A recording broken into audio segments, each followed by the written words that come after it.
All right, all right. Happy Monday, everybody.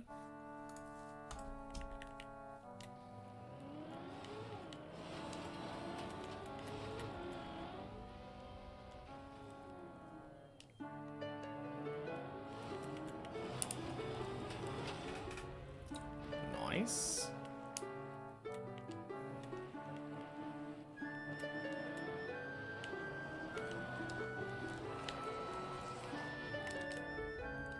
Clean.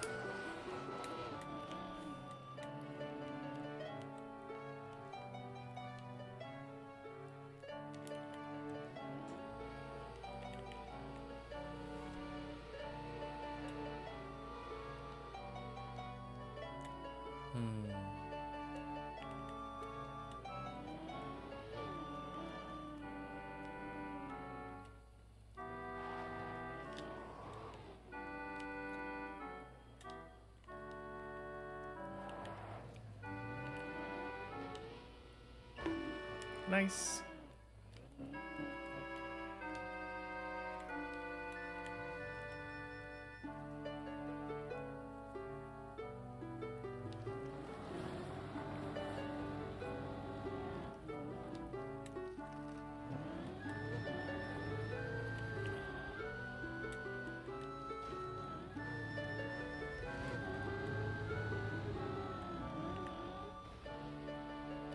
Cool.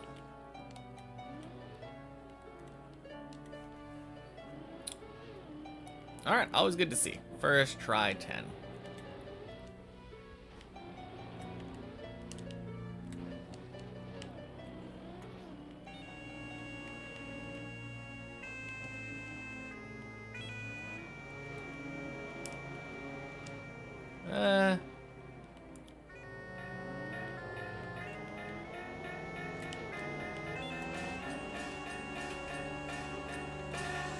Cool.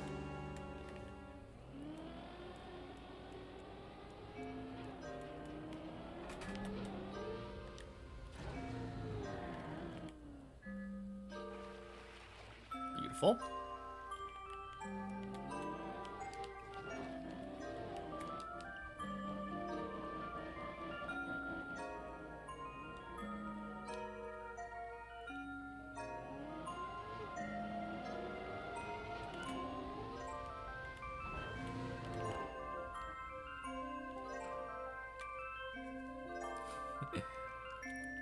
Heggjot, happy Monday. 420, let's go. True. Oh, man. Surely today's the day, right?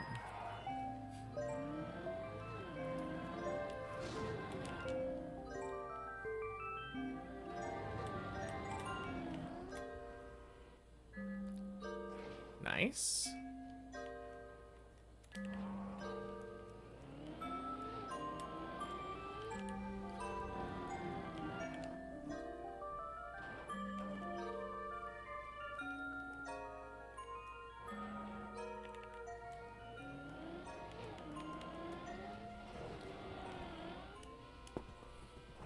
Oh, gross. All right. I probably should have tried to bail that. I saw how bad it was. It was not shaping up to be a good attempt there. Oh well. Oof.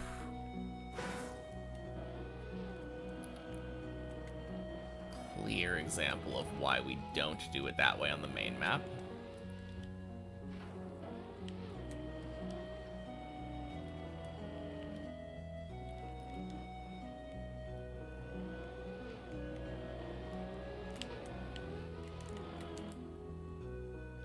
Beautiful.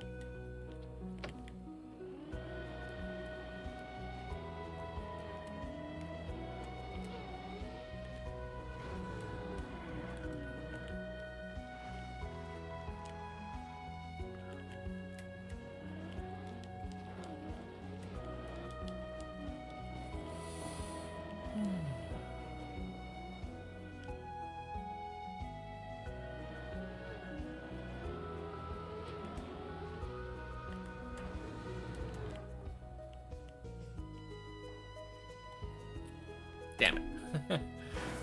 Happy Monday, Lone Code. Welcome in.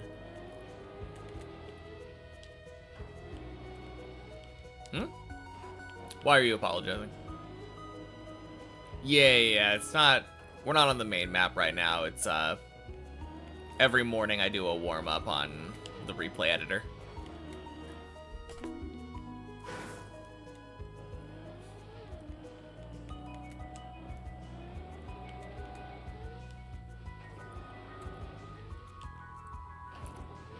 Fell when reading the message. I don't think it was because I read the message, though, to be fair.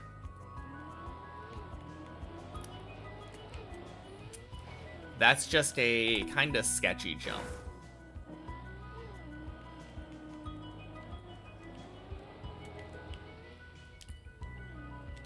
Absolutely one of the sketchiest jumps of 11.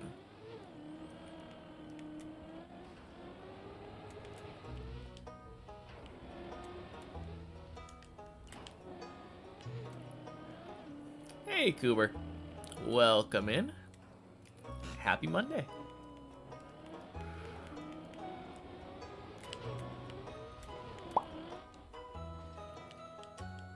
And happy Monday, Scovlet.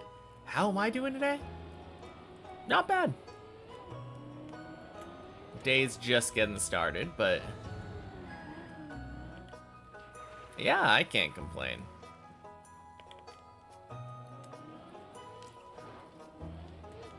This floor is beautiful, yeah. No, I like this floor a lot. This is probably my favorite floor. It's very satisfying when you drive it properly. Although, floor 15 has my favorite obstacle to drive. Guess we now know how they connect the dips for double dip. I haven't actually seen the connection yet. I was watching a bit of Sammy and Have playing double dip today. Or at least warming up for double dip, in Sammy's case.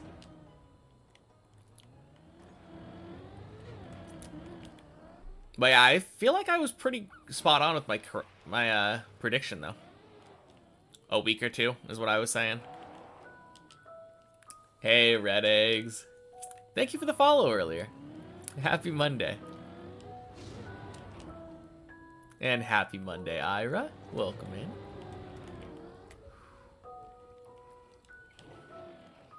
Kept the final jump a deep dip 1, it jumps into water now. That makes sense. Happy Monday, Shark Tooth. Oh, God. That was way slower than I expected.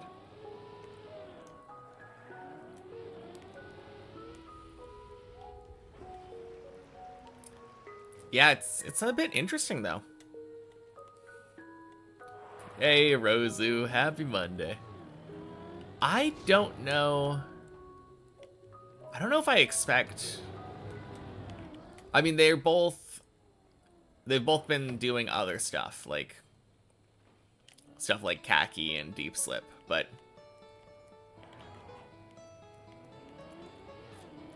I don't know. I feel like I have a hard time imagining what either of them would fail on 8 or 9.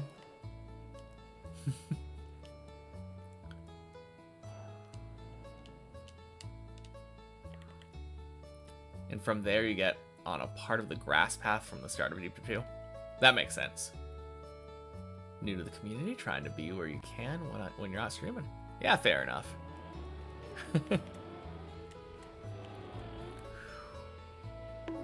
Whew.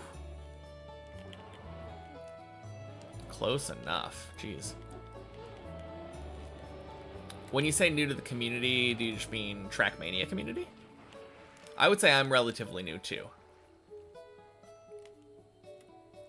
Around a year and a half now.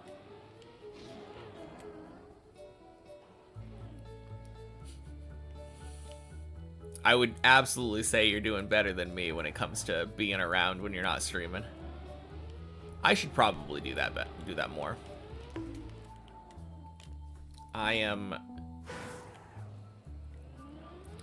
very good at ignoring everything that's going on when I'm not streaming. Faju went double dip. Clearly today is day 420, so I'm going to beat Deep Dip 2 today. And then I can move on to double dip later on in the stream. Of course.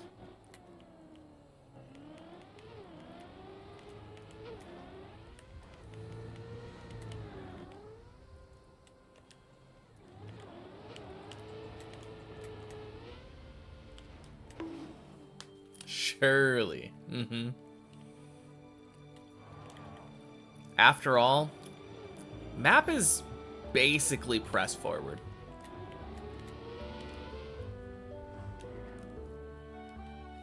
Played TM for 3 years, but have 300 hours. Just recently made TM your main.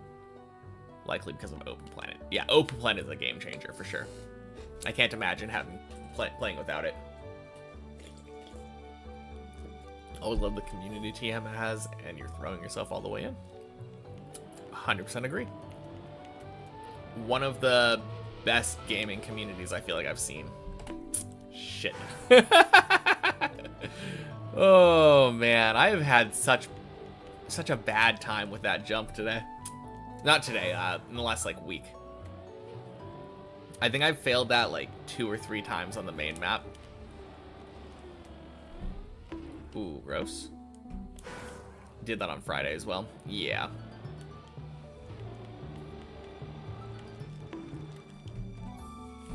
No, it's such a weird jump. I do feel like when I do get it, it's not as precise as I would think it would be. Really?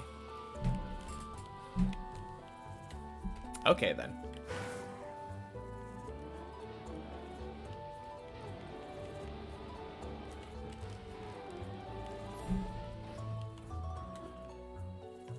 Gross.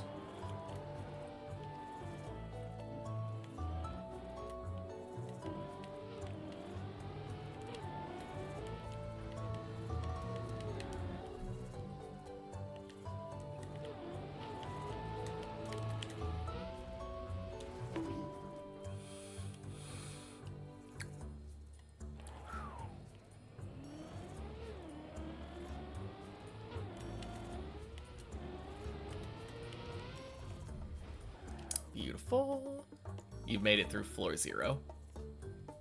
Honestly, better than most people, right? I feel like a lot of people gave up before finishing floor 0.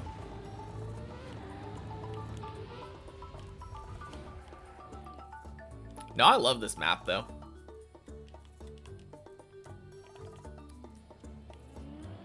I love the amount of stuff that you have to learn, like, mechanics-wise, in order to be proficient at it.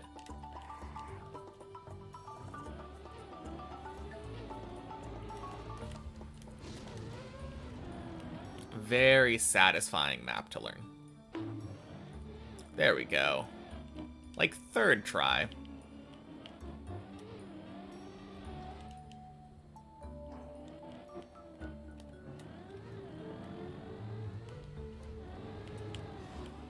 Just learn the bug slide, you're not ready. I mean, most of the stuff in the map is less complicated than a bug slide. There's only one spot in the map that you even have to bug slide. Well, no, that's not true. There's 2 spots, but one of them is barely a bug slide. But yeah, I've always recommended, if you're interested in trying Deep Dip and like learning the map, try to tackle the many checkpoints version. Where's the second spot? Right at the end of floor 5. You want to do a small bug slide in order to get better grip on the grass platform.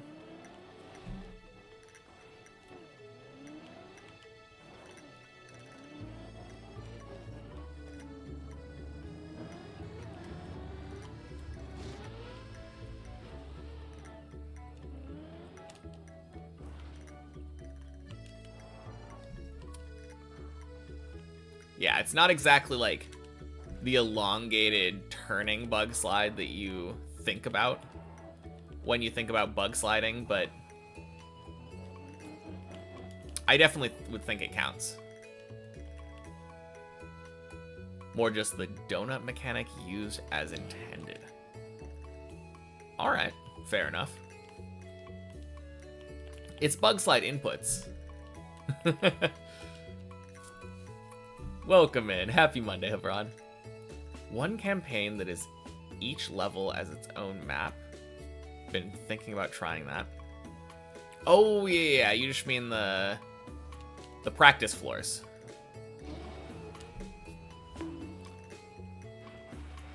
Whoa! Wicked.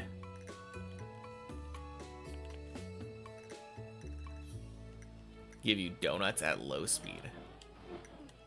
True. I mean, it's just drifting. It's just drift inputs.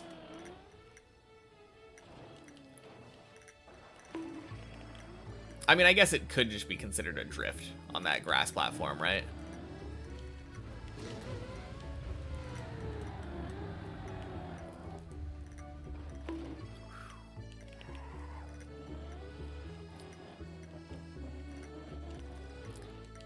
No, those individual practice floors are fun too, but they, I would say, aren't quite as good at, like, giving you as many tries as you want on individual tricks. It'll make you a lot more consistent at the start of the floor.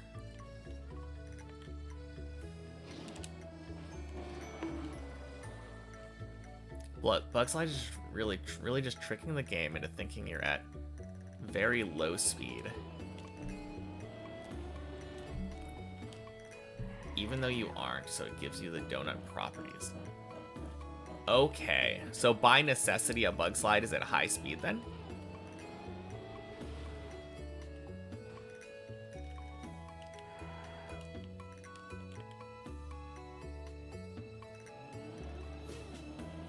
Okay, I guess that is just basically a drift then. I think when people explained how to do that trick for me, when I was learning it, they were like, yeah, just do a bug slide right here. Same mechanics, I don't know where to draw the line.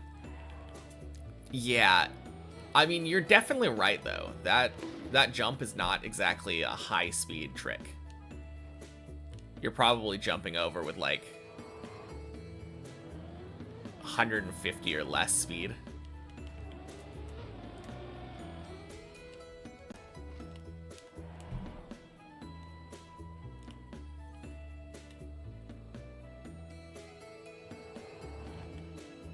At low speeds, you can get that property even when facing forward. Yeah. Honestly, it's probably just the donut thing then.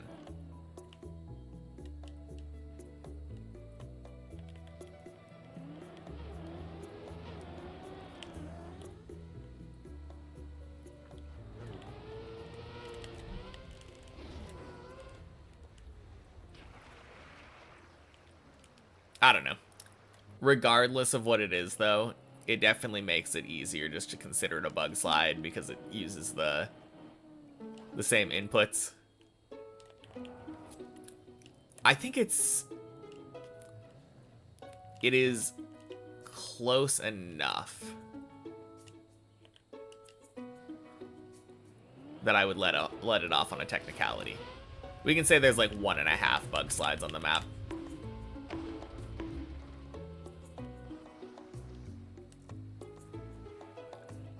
You're just going sideways because the game only checks forward speed. Yeah, that makes sense.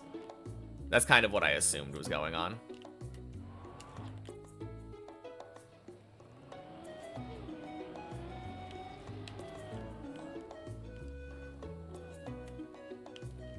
Beautiful.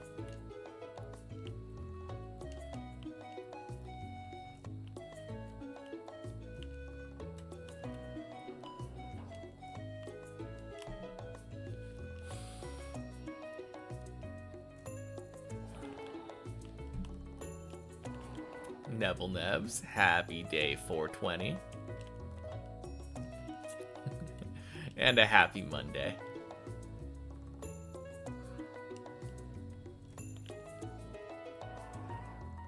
Nice day out there. I suppose so. Happy Monday, Cold Gold. Nice.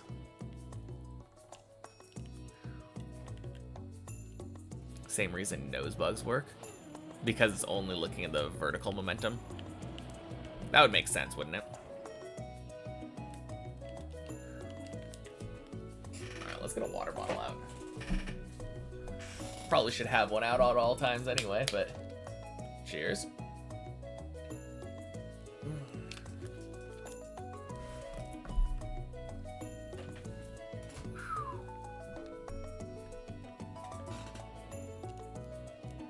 If your car's not pointed forwards, games thinks it's going slower than it really is. Yeah, absolutely. Same thing with how if your car is like straight like this and you're falling straight down, doesn't count. Good streamer, healthy streamer. Oh yeah. 11 hours to spare in a cool khaki map.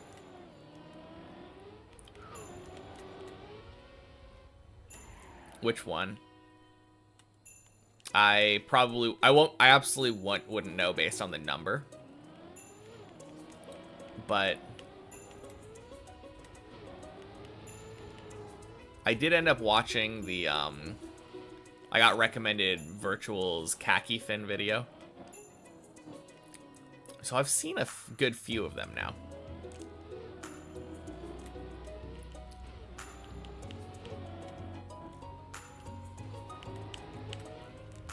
Boink. Hey, happy Monday. Left is faster. Doesn't work on vertical walls because the grip physics change. Are we talking about bug sliding? Or nose bugging or something? Isn't that kind of like what Uber bugs are?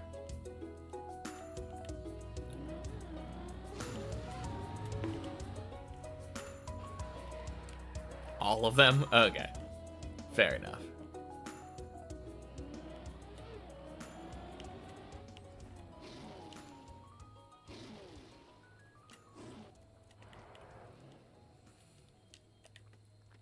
Welcome in, Parrot. Happy Monday.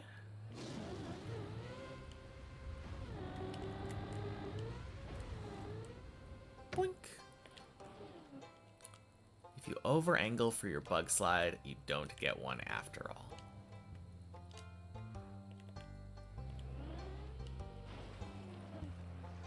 I assume that probably has to do...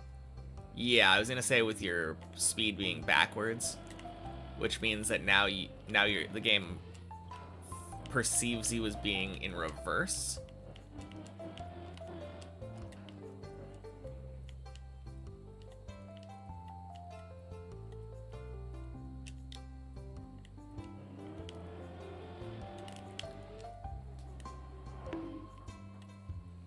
That makes sense mechanically, though.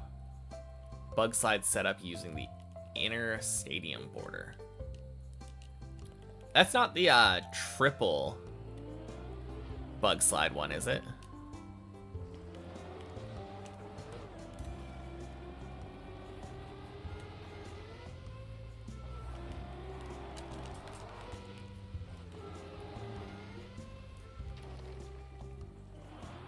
Jeez.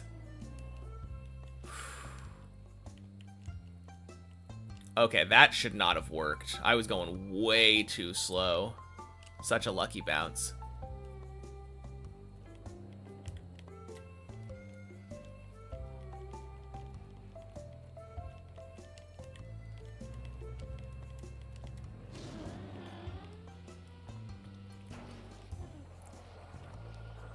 Triple Uber, that's in 2020.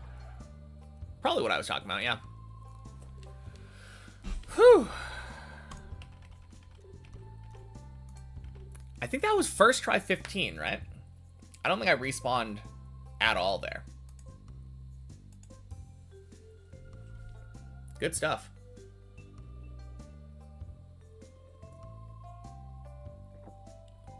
Oh, KK is khaki, not khaki reloaded.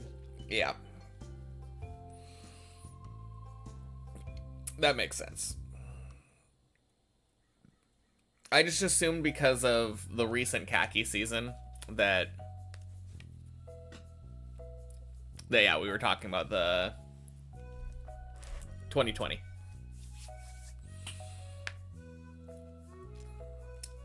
No, because I know that in the most recent khaki there was a crazy one where you had to like do a massive bug slide that gave you a hop into another bug slide that gave you a hop into a third bug slide that gave you a hop into the finish. And that just seemed so stupid. Oh, whoops. Thanks, server. Actually, legitimately thank you, server, for doing it early.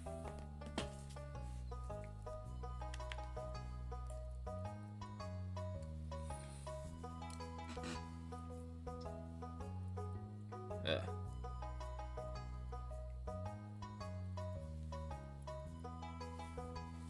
Alright, I'll be right back. Also, happy Monday, TBL.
Hey, we're in the map now.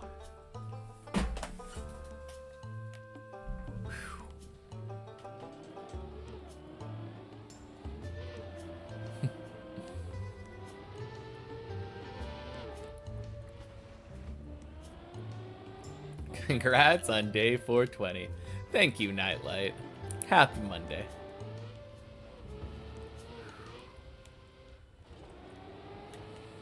And to celebrate day 420, surely we get a fin today.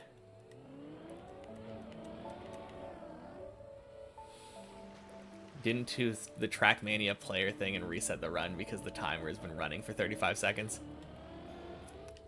I mean, my god, if I PB by 420 meters, that is 100 meters above anyone else's PB. It's too bad I didn't leave that much room. No, you're right though. I didn't respawn even though there were 35 seconds on the clock already. And I was just talking about like, what if I win right now?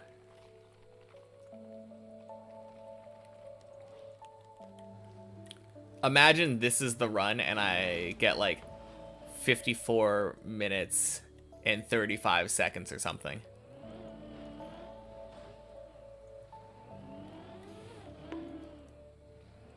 End up like within 30 seconds of an AT.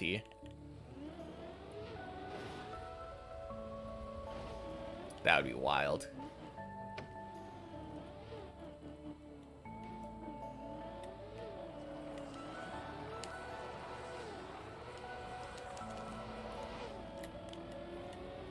If it manages to save the replay, that'll look so funny. I mean, assuming that I did get this barely over the AT thing, I don't think it would have any trouble saving it. Especially if there aren't any other people on the server.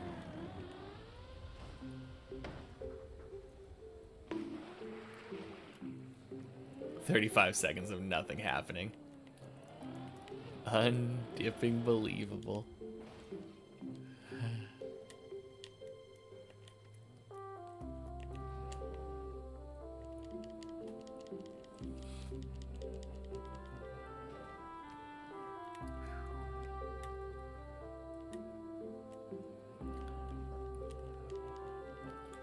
4-hour, 20-minute finish incoming.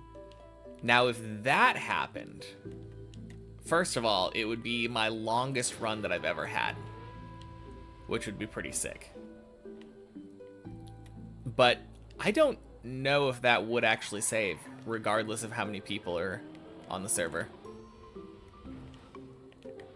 Favorite on tower maps is doing the respawn chain. Respawn once, then you look at something, respawn again, then respawn again for good measure. Tell you you're not the only one. I've never done that. But I will say I have done the thing that you were talking about before, where, oh, there's 30 seconds on the clock, let me just respawn. You've seen someone finish a trial map like that? It doesn't surprise me.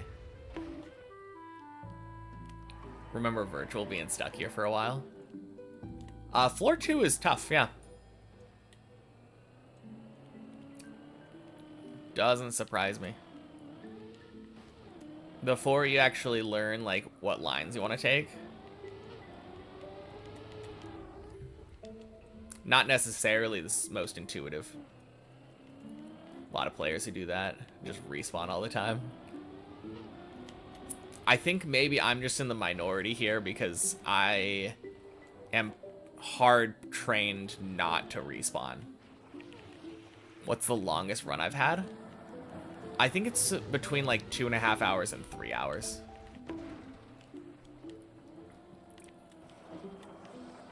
It's probably around 2.5 hours if you don't count default movement though. Sometimes after their second respawn, they also include a second check in Cam 7. And then they respawn once more. Lucky for me, I don't really need to check this map out in Cam 7 anymore. I think we're good.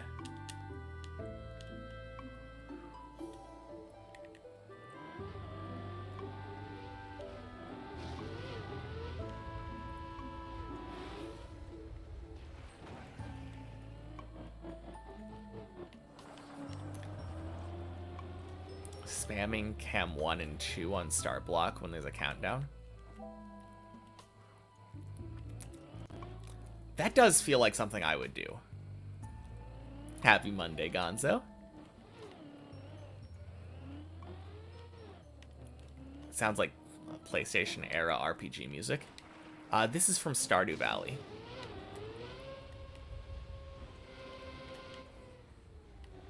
Love how Elcon did his Cam 7 on Deep Slip and just went, yep, jump hasn't changed.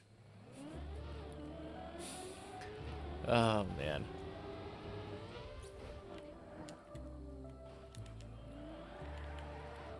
Yeah, I think the only time that I really do a lot of Cam 7ing is either when I'm in default movement or when I need to go for a recovery that I don't go for very often.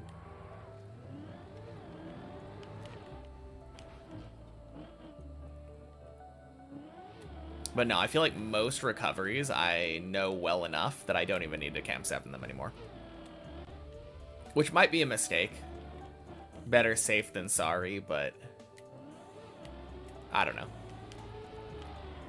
If you're familiar enough with the map, then kind of becomes irrelevant. I have been conditioned not to respawn. True. I don't know, though. I do feel like there is a part of me that likes quote-unquote speedrunning. Just seeing how quickly I can get on specific parts of the tower map. Imagine constantly changing tower map. That would be interesting. Is there any way to simulate RNG? The only way I could think of would be some way of, like, starting the map where you gain control after an unknown amount of time. Or an unset amount of time. And then the moving blocks, I would assume, would probably have different cycles. Editor++ can do wonderful things. Always unbind your respawns or you'll reset on 15. Yeah. I don't have respawn bound anywhere. Except for on my keyboard. But it's so nice. Like, only way that I can respawn is by literally taking my hands off my controller, reaching up and clicking the button.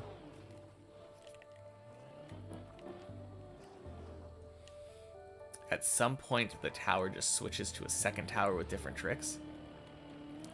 That's what I'm thinking. Or maybe, like, depending on when you get there, different paths are blocked off or something.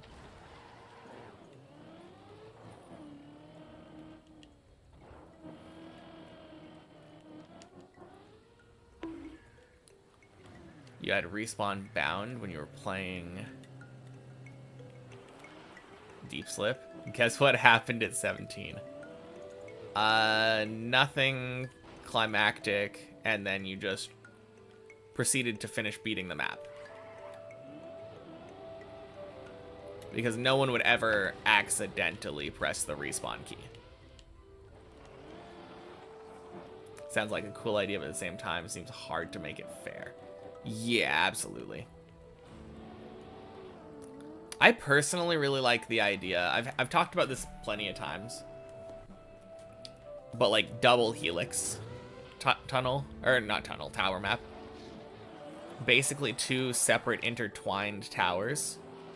Where if you fall from one tower, you're almost guaranteed to land on the other tower for your recovery.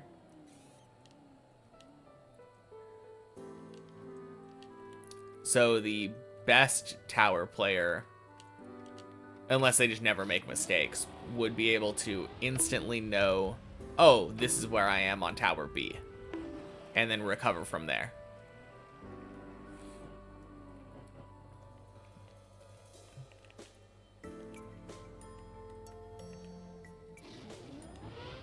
What do I use for chat on screen? I think I'm using Stream Elements, or no, Streamlabs? I think I was using Streamlabs OBS for a while before realizing that it was terribly optimized, and on my old PC it kept taking up way too many resources to run in combination with both Deep Dip 2 and like an internet browser. But yeah, the chat was configured in Streamlabs OBS. Oh my god.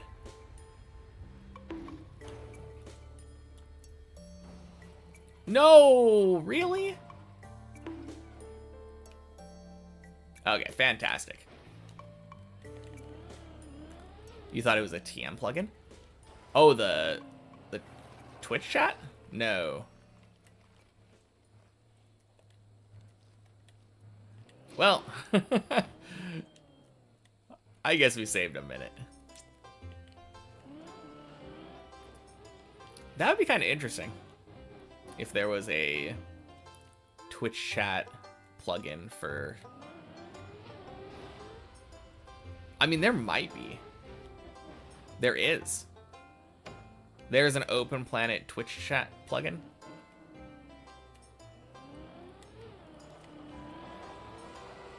I don't know if I would like that.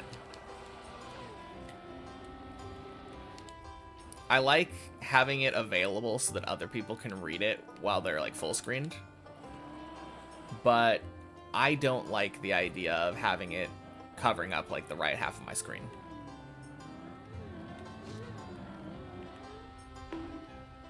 Maybe it would make it easier to read chat while driving.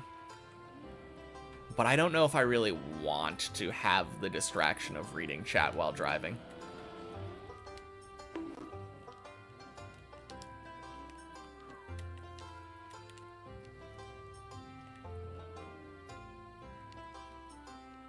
Texting and driving, very smart, yeah. Oh, man. On the other hand, if it was literally right here on screen, and I didn't have to glance to the left or whatever, maybe it would make it better for when I am reading and driving. It inevitably happens. I'm constantly looking over and glancing and reading Twitch chat.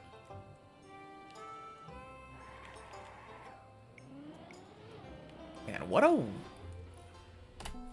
Fantastic. I was going to say what a weird fail that was from floor 6 earlier.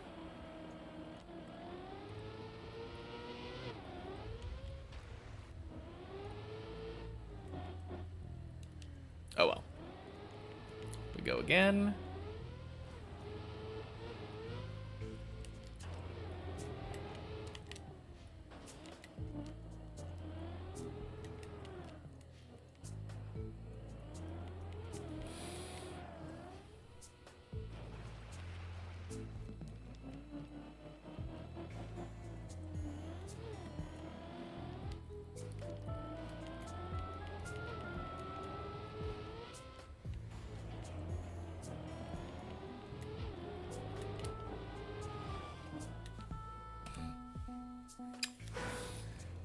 Like using a phone stand versus holding it, either way you still look at it. Yeah.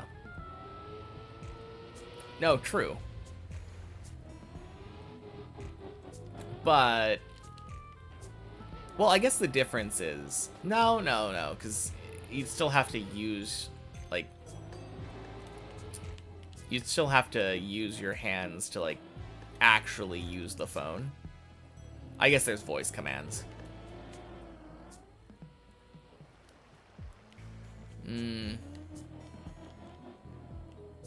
I don't know. Distracted driving is distracted driving. I don't think it really matters that much where it is. But I do like the option to do my best to ignore it. If I want to lock in, I definitely have the choice to not look at Twitch chat. And if it was on my Trackmania screen, I don't think that choice would really be there very much. Happy Monday, Colty.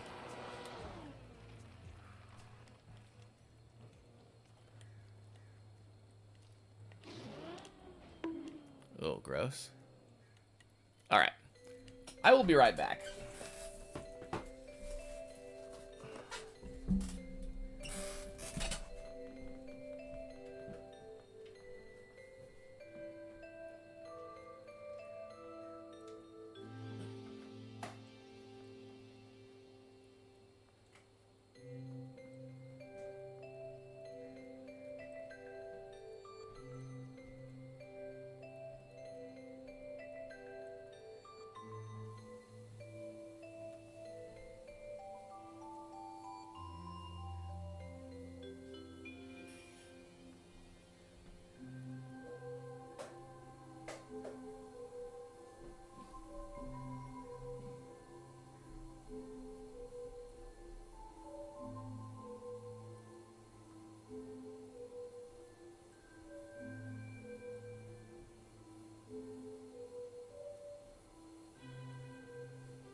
All right.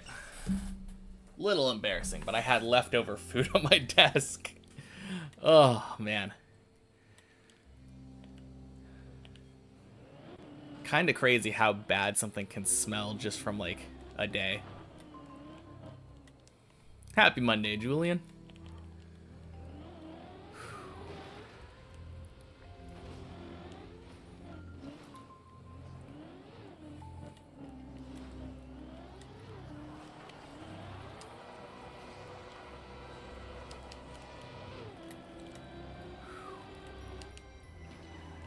Now want this to become the run? Oh, because it would make it extra funny if I was just...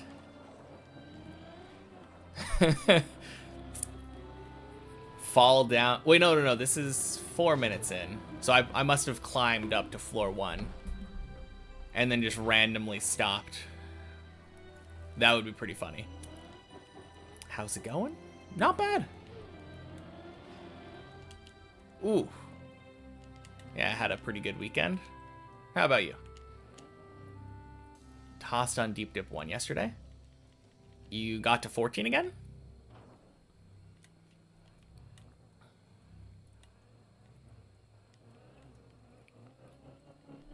Doing fine. Good. Glad to hear it.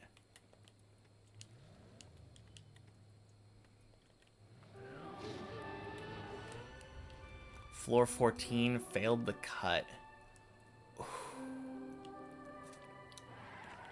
So you did decide to do the jump directly from like the circle to the roof?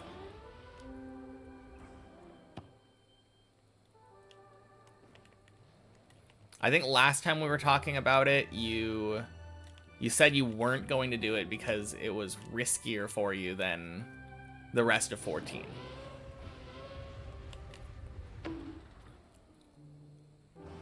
Man, that... Is that giving you second thoughts about the cut, or are you still going for it? It doesn't seem that hard from what I have seen. In the middle of the floor, I usually just drive through rather quickly and the car just stops. It would make it for the perfect the run.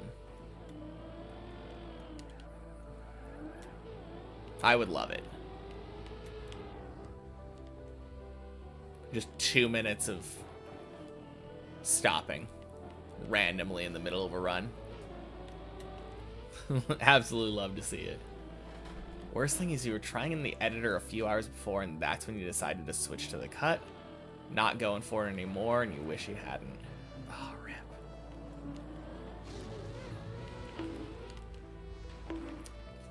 Yeah, that is super unfortunate.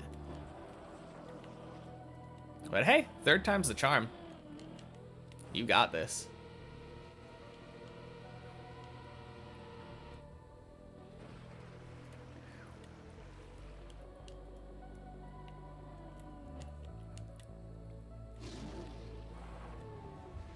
I will say I'm very jealous.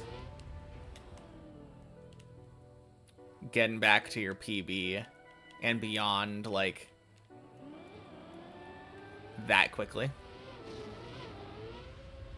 I feel like it was just a week ago, yeah? Not a pause before a hard jump, not a pause at the end of a floor, just a random pause. Yeah, right? Watching it without any context would be very, very funny.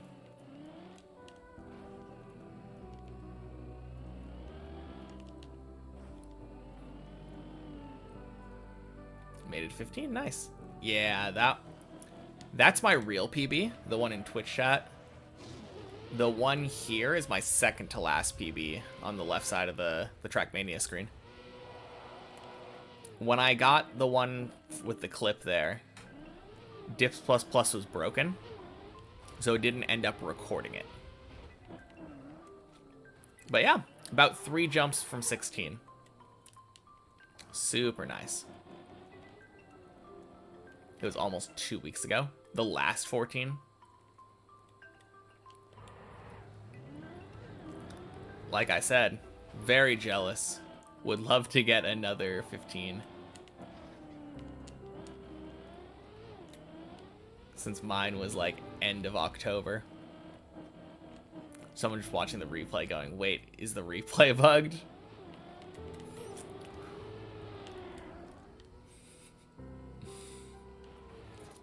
Just skip forward a minute. Still just sitting there. Skip forward another minute. Oh, man. I think my favorite part would be if the end time was actually, like, really good. Which it could still be. Realistically, my my copium timer last week was, what, like 42 minutes, I think? So I could finish the map right now in about 44 minutes if I don't make any mistakes from here. Which is an insane time. That is super good.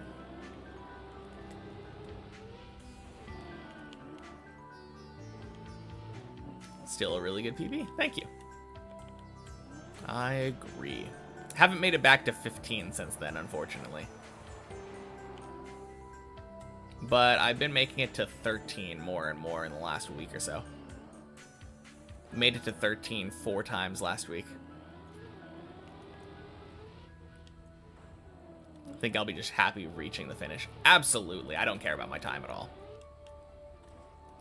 Obviously, if I can get AT first try, that would make me immensely happy. But, like, the time doesn't particularly matter.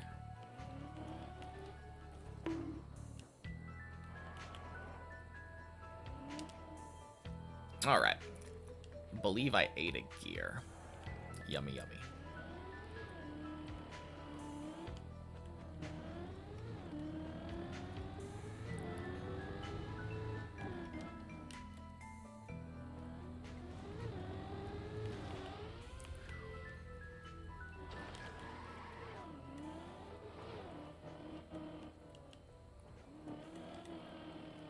Right. My day's PB is the first beam of 6.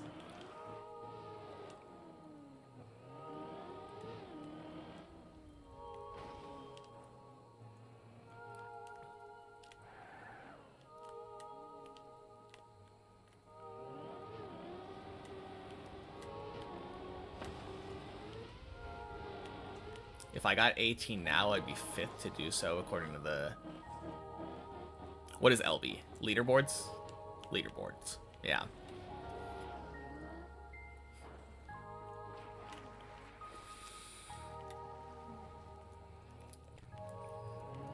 I mean, I could check it real quick. On a map like this, a finish is a finish. Time doesn't matter that much, you'd say. Yeah, absolutely. Oh, yeah, I remember. Oh, God. Johnny paused for nerves at the end. I remember that finish vividly. Oh, man. Literally, like, 6 seconds off. 8 seconds? Yeah. Yeah, 8 seconds. Sorry, 8 seconds is right.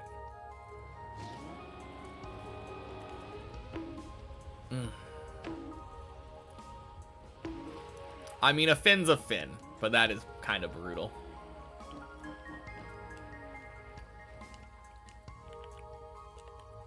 I will say, even if my first finish doesn't get AT, I will eventually have AT on this map.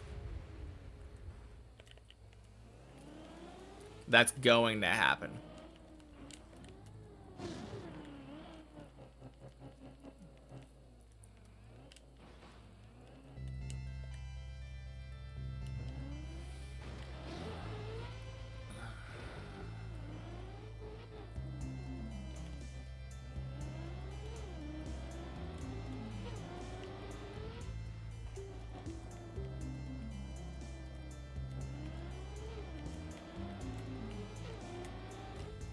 Beautiful.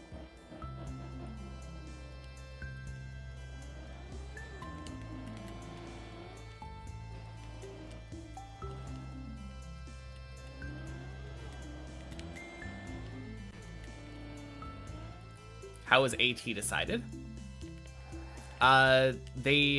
Each individual author for each of their floors drove their floor and passed an AT for their own floor. And then they took all of those numbers, added them together, added about 10 minutes, give or take, and that was around 54 minutes. So they just decided to do 5, 4, 3, 2, 1, 0.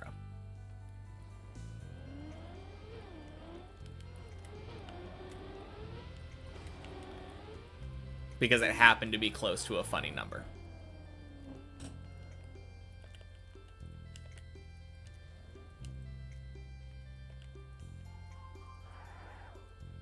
Deep Dip 3, but it's platform. Finish times are meaningless, and every run is ranked equal because it's always 0 respawns. I don't think I would like that. It would be funny. But no, that's bad for the longevity, for sure.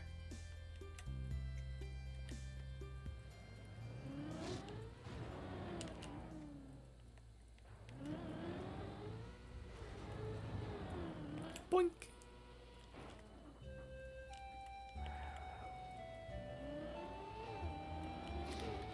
Now, I think what would be fun would actually be taking the checkpoint versions of Deep Dip 3 and making them platform mode. I think that could be interesting.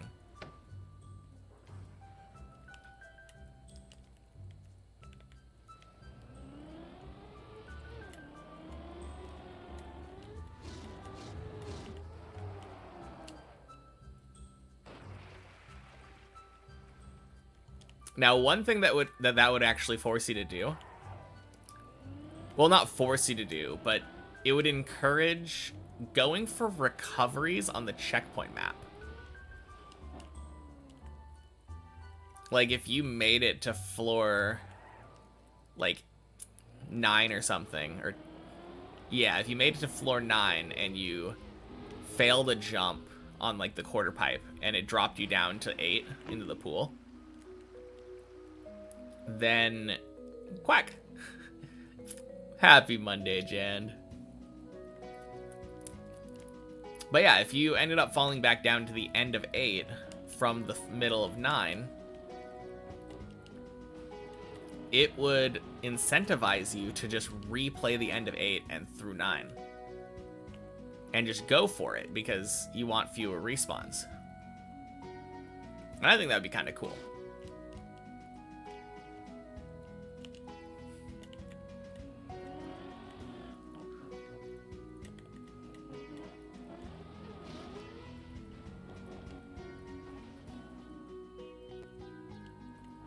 Now, the problem is when someone gets a 0 respawn checkpoint version for the platform PB,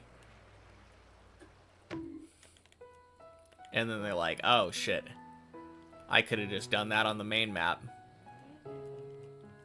Bit of a measuring stick to see how ready you are for the full map. Yeah, absolutely. I mean, I kind of see people using the checkpoint maps as is now for that. I mean, you could still do that on the checkpoint maps nowadays. If you actually finish, it does tell you how many respawns you did.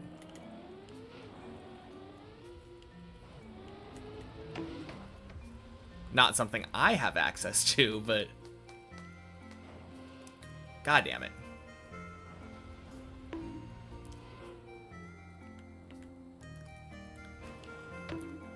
Are you fucking kidding me? Plastic, you garbage! Oh.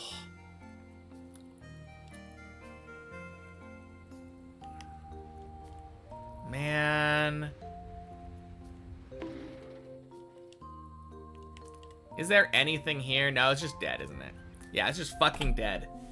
That is so stupid. My car was right side up, and it's just like, nah. No, it's not. Not anymore. Oh.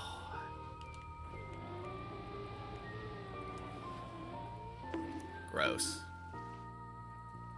You need plugins to see that. Oh, even with even with finishing the map, you still need plugins to show you how many respawns you took. Interesting.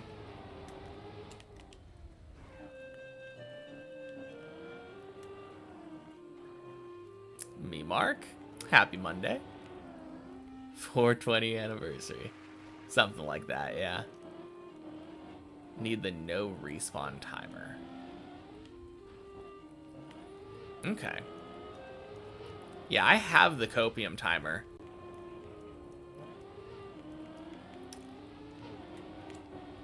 Is there a setting in that to show how many respawns you currently have?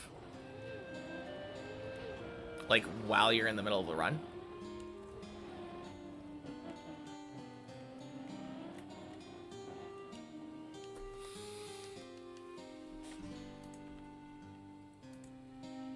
Plugins.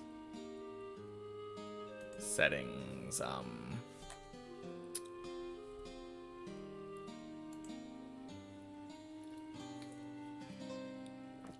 I don't see anything for that.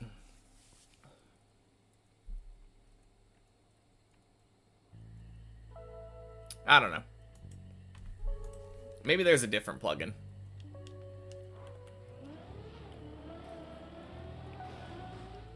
Because I know for me, whenever I'm doing checkpoint maps and I respawn, once I do my first respawn, that's when it shows a second timer underneath.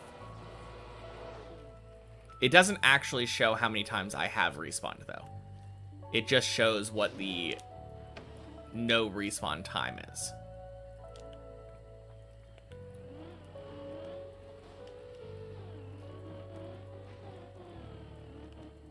There must be a separate one.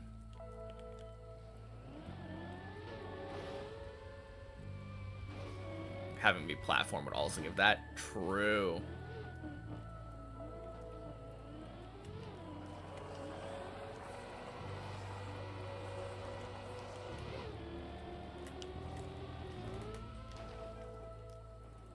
Okay, gross.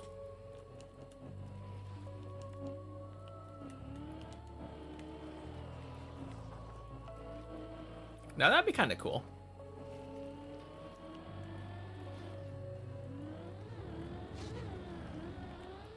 Boink. Way to have an in-game respawn counter without needing any plugins. Yeah, that would be really nice.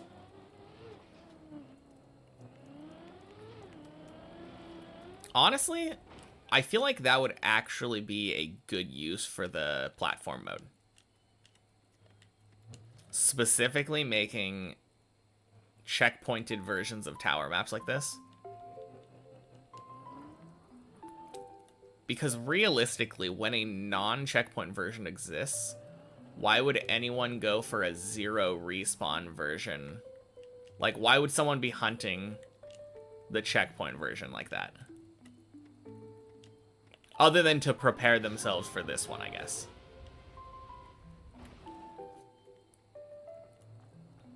Yeah.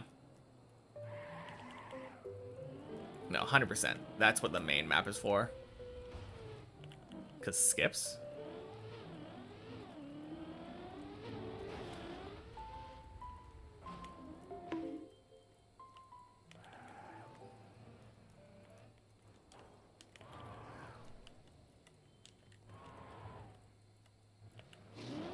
I mean, for Deep Dip 2 anyway, there were linked checkpoints at the top, right? So even if you did do skips, like, in theory, you should never be missing any checkpoints. So if you did a no respawn version of the Deep Dip 2 many checkpoints map, you would still always hit all of the checkpoints.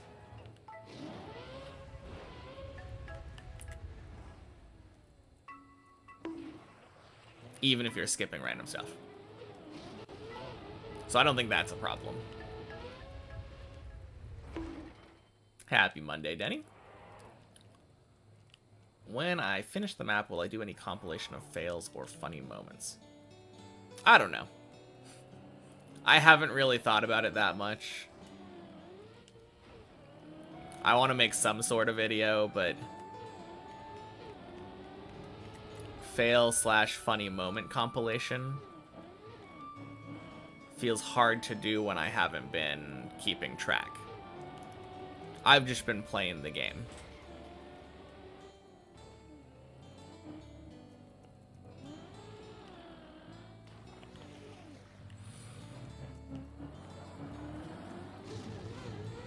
I feel like the checkpoint versions are there purely for practice and potential testing in a full map setting. Yeah, absolutely. Like, they can be played for fun as a standalone thing, just to get a taste of how the map is. Well, I guess getting a taste of what the map is like is, in essence, what practice is. It's warming yourself, like acclimating yourself to the map.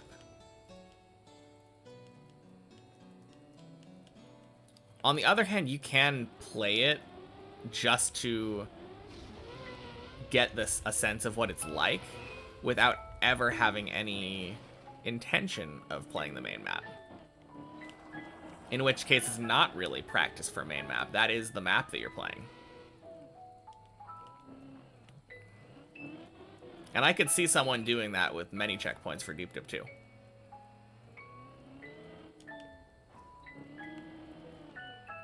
It does feel like a fun enough map in its own right.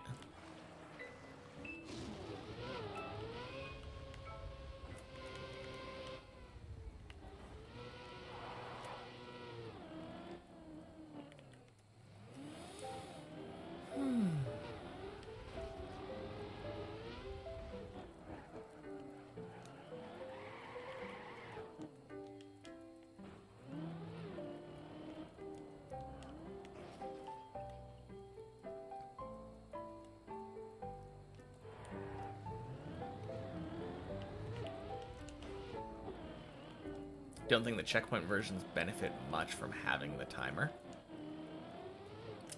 Yeah, I guess that's what we were talking about, right? I mean, it doesn't detriment. It's not a detriment to it. It can be fun seeing how quickly you can do it if you're just recklessly sending everything.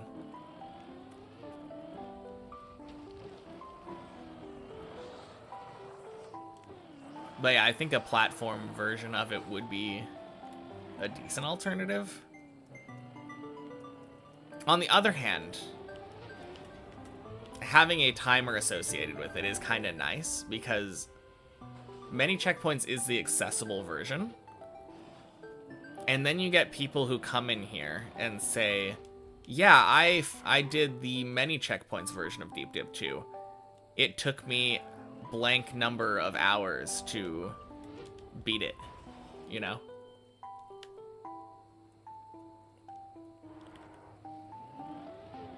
Hey, Zorkel.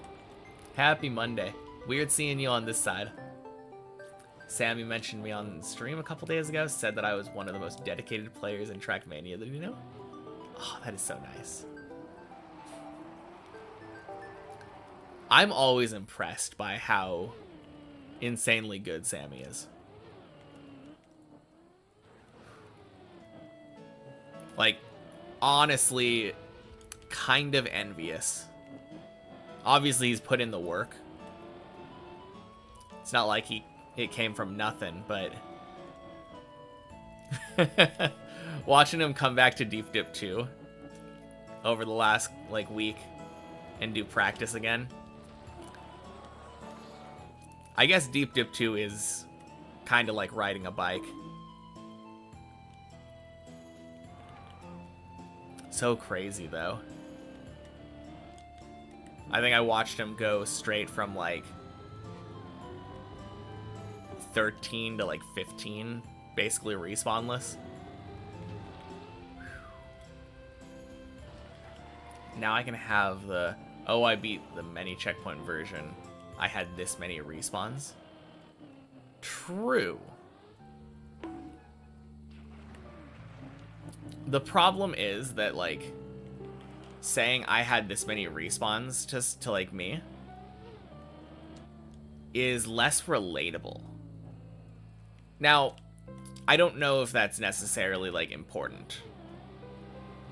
I don't know if it's important for me to be able to relate to people and, like, have an understanding of how good their score is when beating the checkpoint version of the map I'm playing the normal version of. Happy Monday, Destralac. But I do feel like... Well... I don't know. I play the checkpoint versions, right? So... when people come in and say that they beat it in like 4 hours or something, I can be like, oh yeah, sounds about right for like how long it took me for my first try, and compare it to how I'm doing it now. And the same thing would be true for respawns, surely. If we were both playing with the same scale of like counting respawns, then I could be like, oh, okay, my best is X number of respawns on the checkpoint map.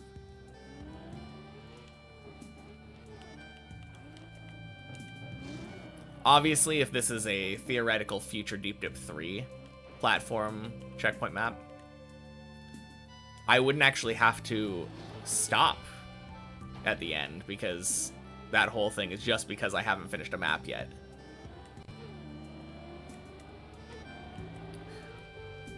You'd use both the same scale on both the maps. Yeah. It would really only be tough for if somebody were to start with Deep Dip 3, having never played another map, and lock themselves to that map like I'm doing. Then it would be hard to have them relate to the checkpoint version.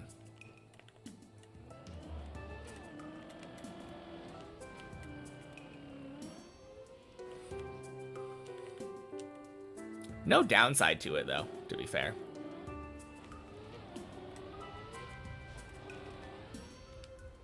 Nice to be able to compare many checkpoints to actual runs with time. Yeah.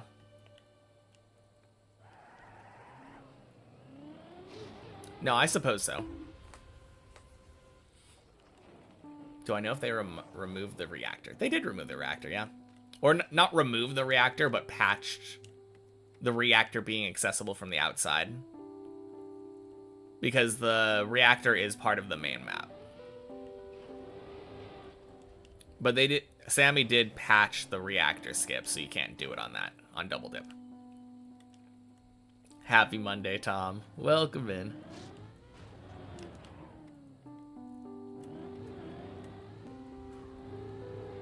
Also possible to just have both options. True. It doesn't have to be one or the other. You could set the same two sets of blocks up with one mode versus the other mode. What are my off-stream plans? What do you mean?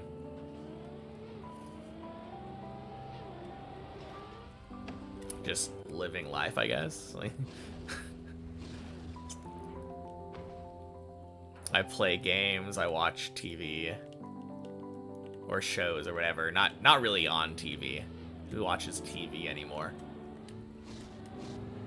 I eat food. I sleep. Which platform mode also had time, or the other way, where regular runs have a number of respawns? Yeah, that would be cool. If we had something that did both. That'd be nice.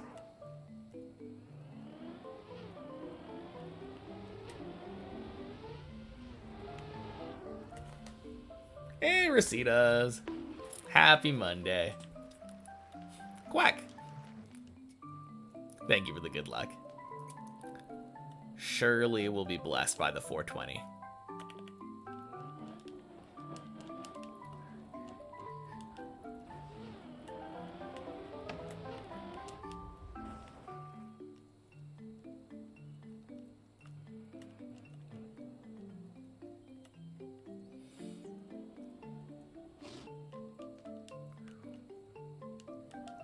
Could be cool if platform mode had time as a tiebreaker system. Yeah, 100%. I think that was a very obvious thing that people were suggesting. Keep track of the times, but like, if somebody gets like a 5-minute time with 20 respawns, and someone gets a 10-minute time with 0 respawns, the 10-minute time would be better. Even though it took twice as long.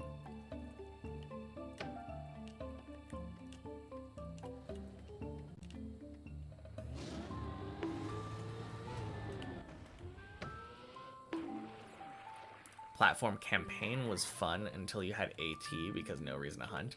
Yeah. Respawn count first, then time driven. Exactly. No, that'd be cool. It would definitely make it so that you had more reason to actually hunt it. Wow. Barely.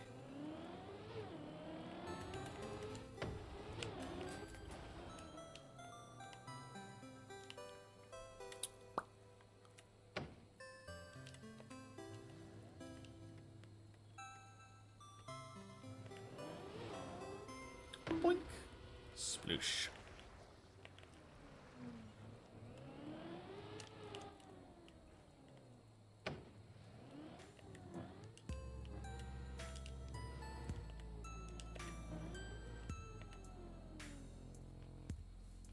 Also, then makes sense to put trials in platform mode.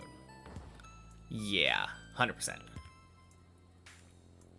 Yeah, right now it doesn't feel like platform mode has much use. Because you don't really want to put anything competitive in a platform mode. Since it doesn't have that tiebreaker.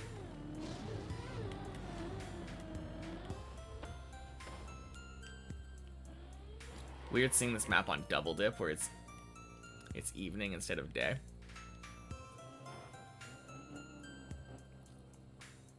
Is that how it works?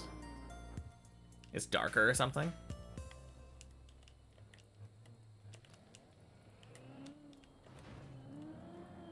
That's weird.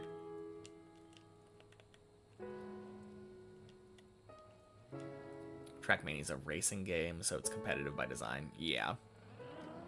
For sure. Track is much darker and more orange. Oh. I wonder how many things would be, like, tough for me then. Happy Monday, Blurry Cleric. Because there are a lot of things on this map that I use shadow effects to, like, affect my visual cues.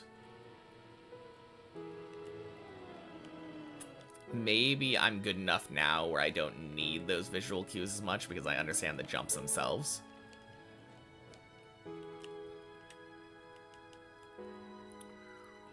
We don't talk about stunt mode.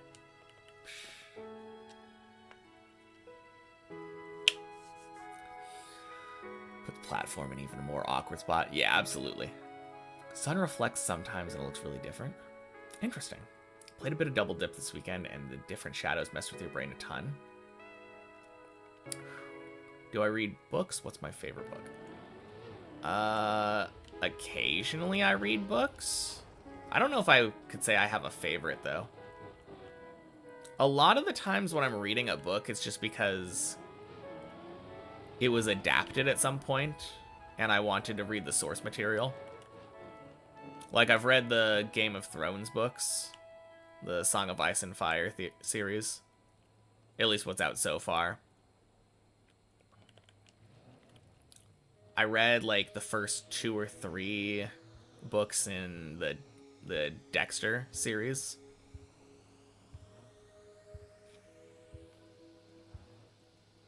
I used to read when I was a kid. For a long time, I think The Hobbit was my favorite book. But yeah, I'm not a big reader.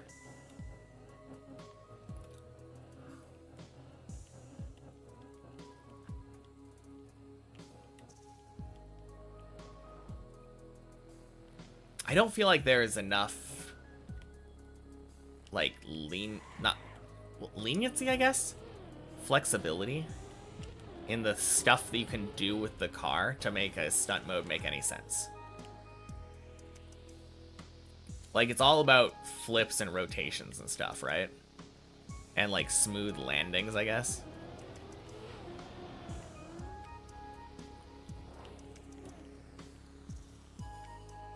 Doesn't really make sense to make a mode around that. Ended up getting world record on double dip for over an hour. Holy. I mean, makes sense, right? Like, you've been playing Deep Dip 1 a lot recently. That is so cool. Is the world record still Have getting to floor 9 on Deep Dip 2?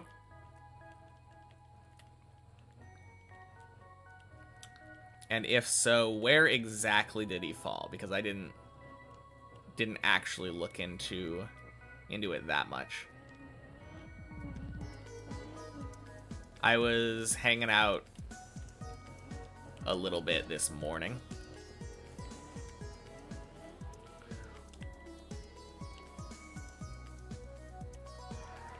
Oh, here, look, an arbitrary amount of points given for your stunt. Yeah.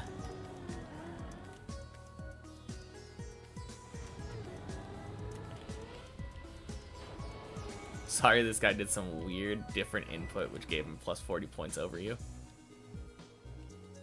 Discourages doing more stunts.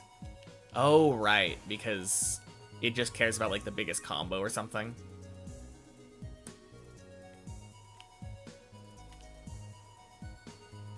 Yeah. Fell on the quarter pipe. Okay, makes sense. I mean, that is the toughest part, right? Well, it's the weirdest part. I still think the first jump is worse.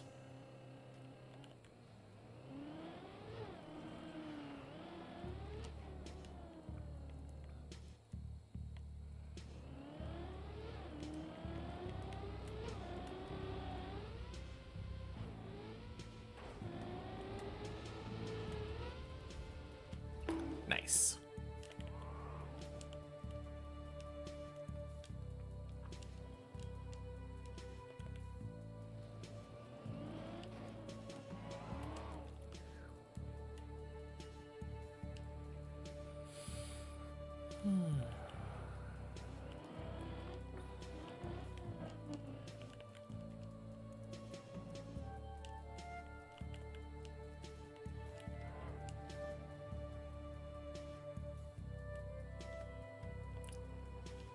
At least encourages you to go for as many stunts as you can.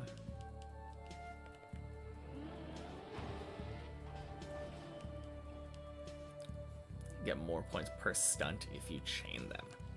Okay, cool.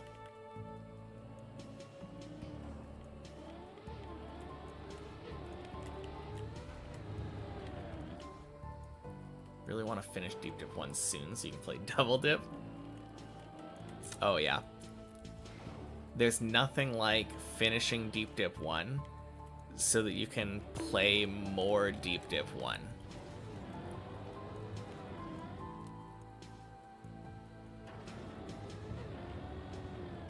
Sounds like a great plan on your part, Colty. Still just some number of points given for a stunt in a game that doesn't really have great stunting systems or any at all. Yeah, absolutely. Basically what I was saying earlier. It's all just about, like, landings and rotations. Happy Monday, Stistrip.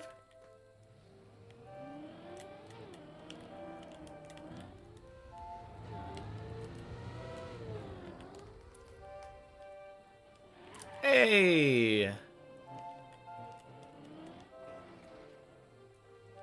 Very nice.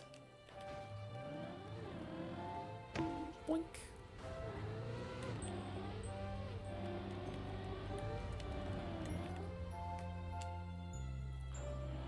How's the tower treating me today? Not bad. prior to this run, my day's PB was loop on floor 7, I believe. But as is the case, 8 equals 10. First series in Game of Thrones, good or bad? Thinking about watching it now. First season? First season's really good. Yeah. I think most people say up to like season 4 or 5. I feel like 5 or 6 is usually where people say it drops off a little bit. Or a lot. Alright, let's go again.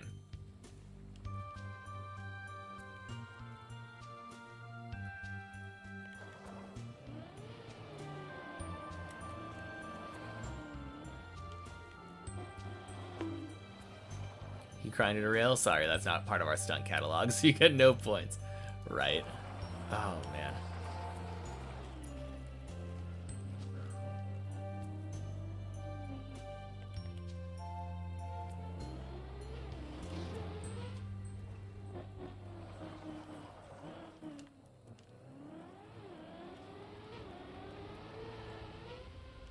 Hey, Hav. Welcome in. Happy Monday.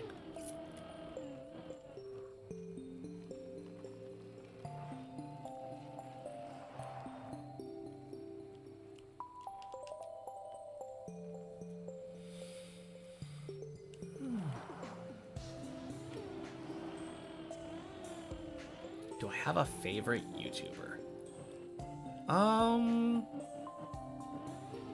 I don't know. I feel like anytime a summoning salt video shows up, I will watch that shit without fail. God damn it.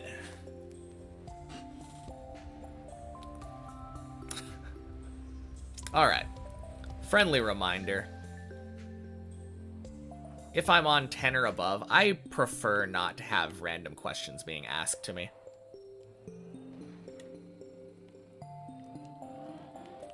Like, I know I always request normal, but I don't want to think.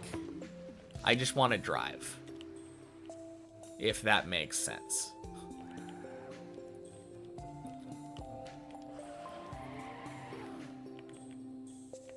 Didn't know. It's all good. That's why I said it's a reminder. Oh well. Fall could have been worse, I suppose. It's on me, though. I could always stop and answer questions if I feel like it. But I really never feel like doing that. That's a very disruptive thing for my flow. Most interesting mode was puzzle.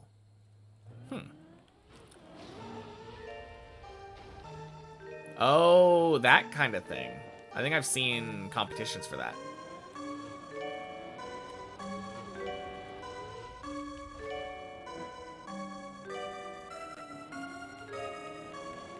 But no, I feel like Summoning Salt is one where, like,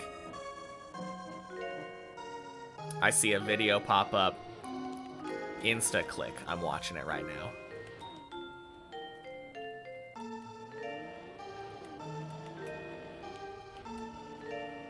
There are a couple of those kinds of channels, though.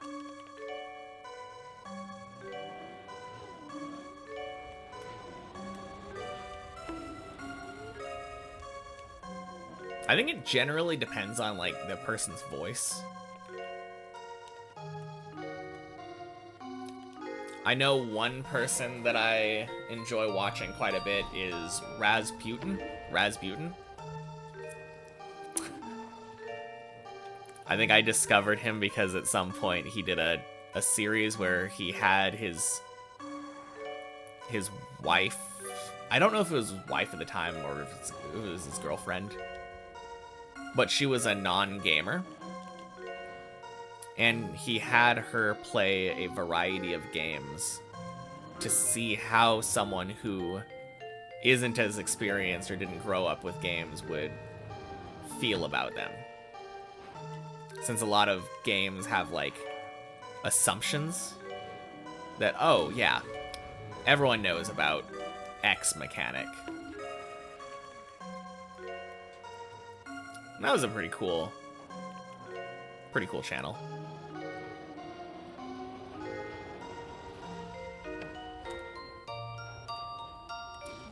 I think I tend to go towards video essays. Happy Monday, Larry.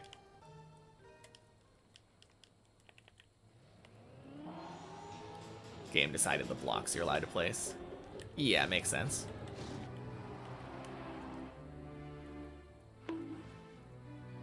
I'm pretty sure that that's exactly the thing that I was thinking about, that I've seen other people do.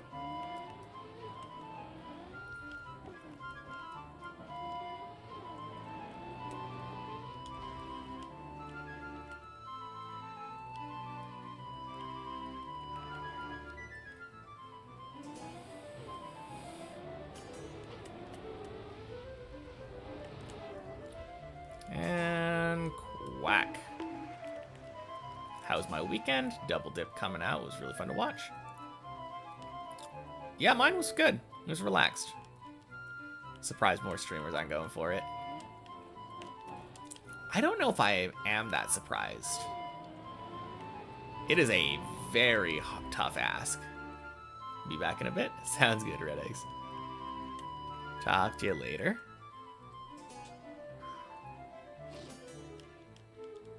No, it's a very tough thing to do, though. Like, most people have a very hard time beating Deep Dip 2, right? So asking somebody to beat Deep Dip 2, but every time that they want to attempt it, they have to beat Deep Dip 1 first? Kinda crazy. That's interesting. You would like to ask the name of the channel, but you don't want a distracting question, so you search for it yourself. Razbuten. R-A-Z-B-U-T-E-N. And I think the video series is called, like, Gaming for a Non-Gamer.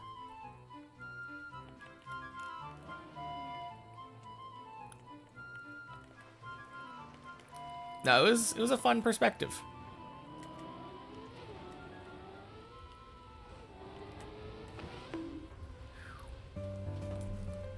Deep Dip 1 and Deep Dip 2 on their own are already quite challenging. Yeah, absolutely.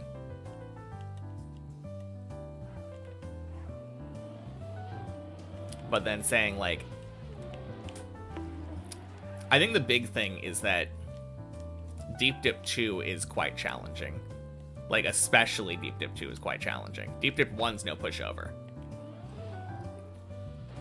But, like, if you think about how many times that I do Deep Dip 2 over the course of a day, I'm doing, like, what, 10 attempts at Deep Dip 2 during the day? Imagine that being cut down to 1 attempt or fewer. Because you have to beat Deep Dip 1. Obviously for people like Have and Sammy, like, whole other story. Those two were absolutely great at the game. Like, if you're already able to beat Deep Dip 1 with some consistency, then it tones down the problem a little bit, but you still have to drive like 30 minutes or something to get an attempt. I don't know exactly how long Deep Dip 1 is without a reactor cut. Happy Monday, Toli and Analata. And happy day 420. Whew.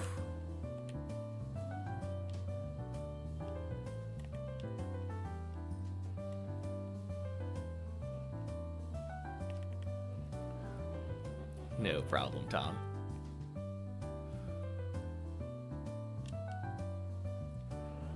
I feel like you should try to beat both Deep Dip 1 and Deep Dip 2 separately before you even consider trying Double Dip. I think the most important thing would probably be beating Deep Dip 2 first.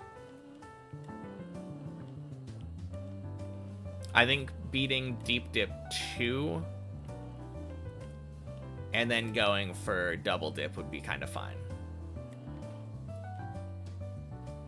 Obviously, it'd be better off if you... Well, no, here's the thing, right? If you're trying to beat Deep Dip 1 by itself, without using the reactor cut, which would be what you need to do in order to practice double dip, you might as well be playing double dip. There's no difference. If you're doing double dip too, like, the shading is different, I think, is what people are saying. Get used to the new colorations and all that. New scenery as well. Ooh, cool. Welcome in, Caillou.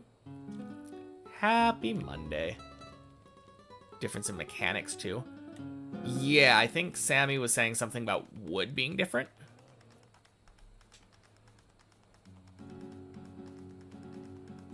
Double dip removes scenery for lag. Oh, okay, gotcha. Yeah, and removing scenery can also remove shadows.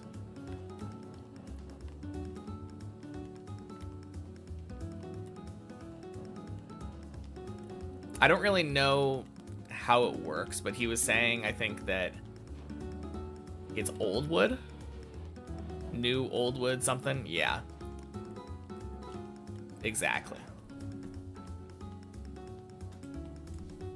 Do I think if I lock in for every input I do, I can PB today? No.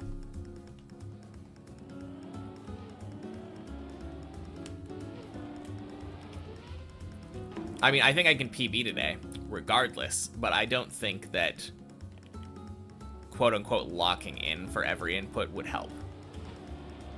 I tried doing a day where I was, like, locked in, not paying any... not reading chat at all, literally had the monitor off. And it was my worst day of climbing last week.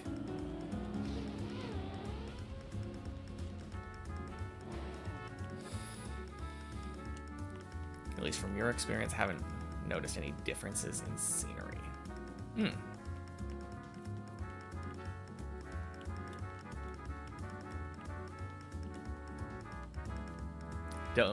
Do hope he didn't rotate either map by 90 degrees. What would that matter? You never play them in relation to each other.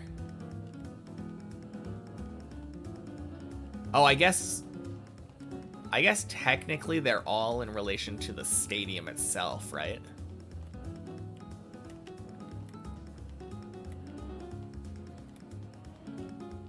Except once you get high enough into the air, the stadium doesn't have any effect.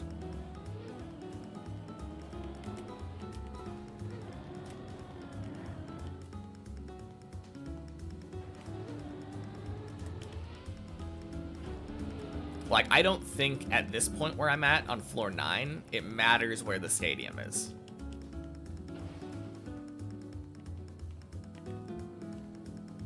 There's some directionality to certain plastic bounces. Interesting. So some plastic can act differently if the map is rotated. That's funky. I would have never thought about that.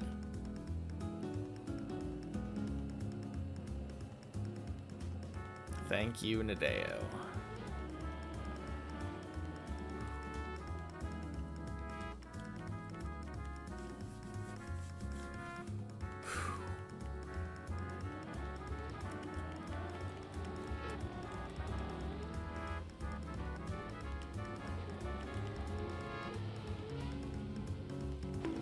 Nice.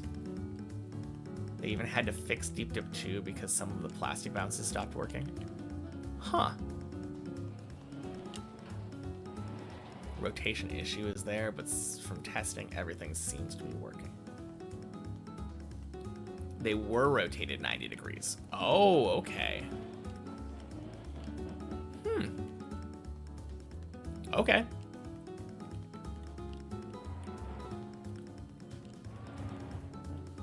Yeah, very interesting thoughts.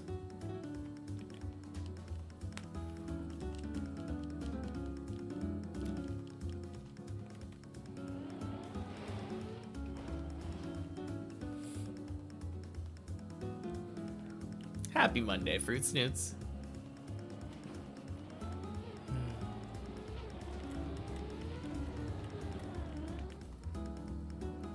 How's it going? Good. How are you doing?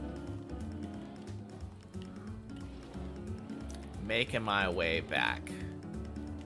Days PB right now is failing the first pipe.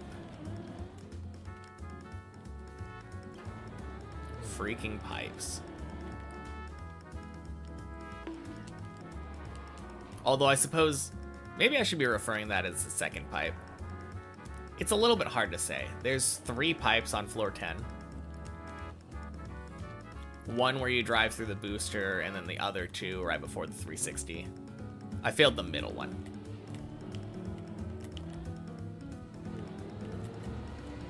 The first before 360 pipe. Which I hope it's not going to become a big issue at higher floors. The one place that I could think would be weird about that would be floor 15. On that weird plastic, like, ramp thingy. The little pipe. On the other hand, I saw Sammy practicing that, and it seemed fine, the little rail. Hell, maybe it's even more consistent now with the rotation, who knows?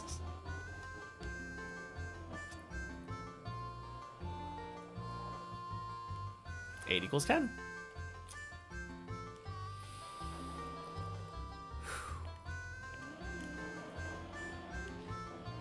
You've been pretty good. Still been working through Naruto.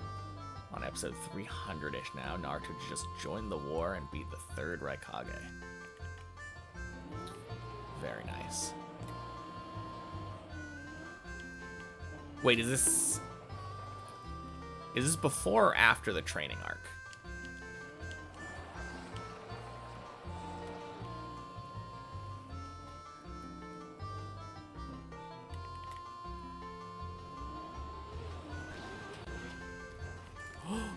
Son of a bitch! Fucking pipes! Oh.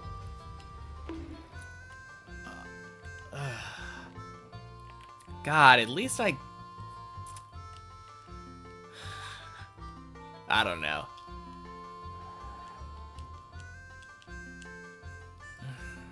After the training arc where he gets the 9 Tails chakra mode. Cool.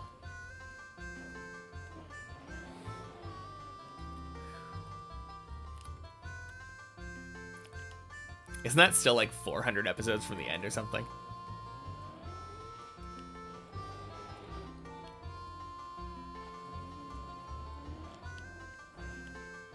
How many episodes do you have left?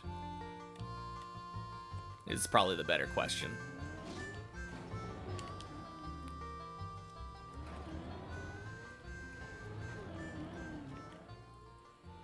If 13 cut doesn't work and 13 main route drop down plastic bounce doesn't work, it's an oof. I don't know why the Elcon cut wouldn't work. And worst case scenario, Have's cut on 13 should always work. Because his isn't dependent on a plastic bounce at all. If anything, his might be a little bit, like, iffy because of wood. Because I think there's some nice, like, wood things that can be beneficial for you if you're trying to recover the turtle there, I think. 500 total Shippuden episodes, so 200 left, but you're skipping the filler, so I don't know. Alright. So what you're telling me is that you're almost done.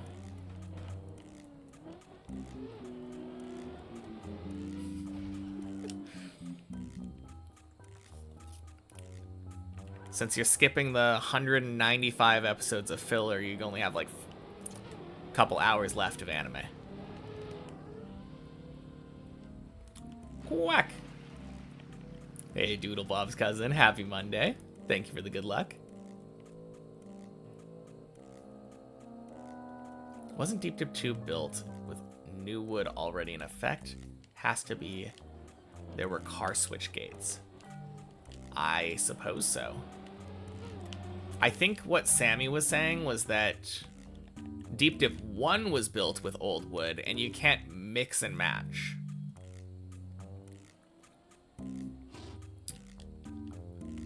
So because they had to choose one or the other,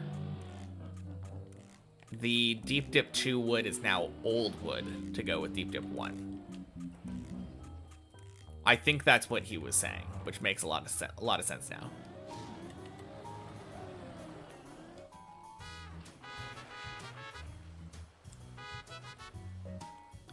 Here, the 4th Great Ninja War is the last plot arc. Yep. And boy, is it a plot arc. I think it's Newwood on Double Dip. I don't know, because I think when I was talking to him today, this morning, he was saying that the way that Hava and I do the wall bang on, what is it, 14?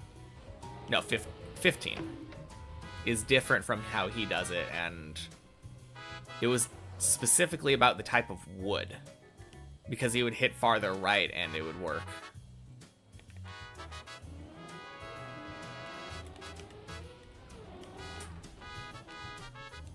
Is today a happy Monday? I would say so. Happy Monday, Epos.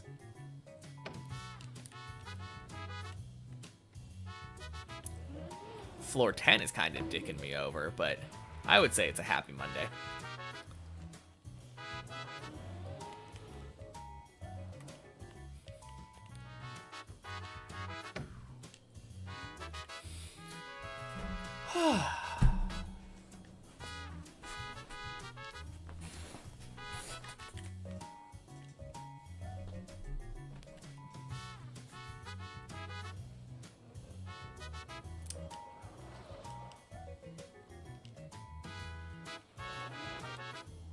I believe when Sammy was on 13 of Deep Dip 1, he said, yeah, I'm going to have to get used to driving this with new wood for Double Dip. Alright. Not sure what he would have been on about for Deep Dip 2 then. Nice.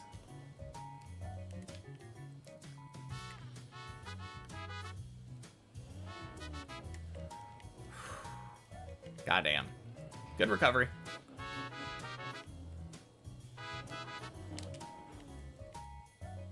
That was spooky, yeah. Always is. But once I end up on, at a stop on the edge, very easy recovery. Was fairly confident that was good. Happy Monday, Junger. Boink. I think they changed it to old wood last minute because Deep Dip 1 was too hard with new wood. Okay. That explains some things.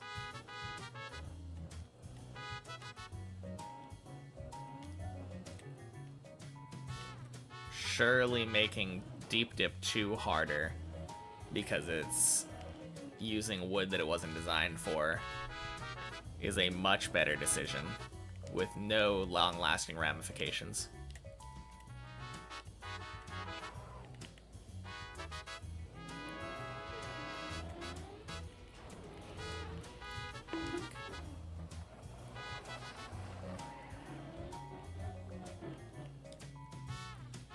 A little sketchy on that bob jump, but we take it.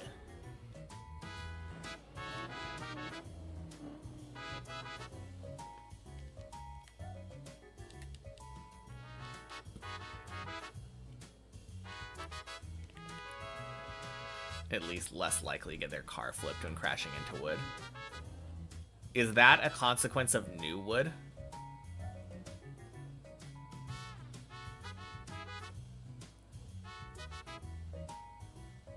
Huh. I guess technically third to last jump of 14 might be simpler now.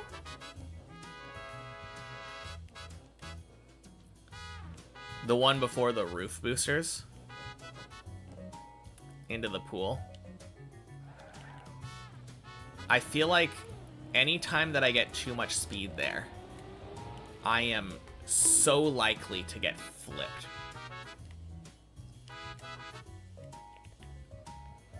If I touch that wall, it's just GG. I mean, I'm pretty good at unturtling there, to be fair. But yeah, new wood makes that wall a huge butt clencher. Blub. Removing wood is gonna make that so much easier to land. Yeah. Honestly, don't know why that was designed the way it was. Maybe it was specifically to cause sketchy turtles.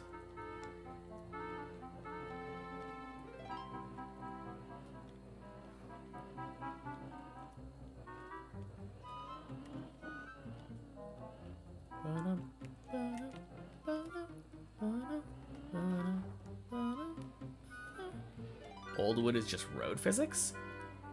Really? Huh. Wait, what was the point of old wood then? What did old wood even do? Was it just a texture?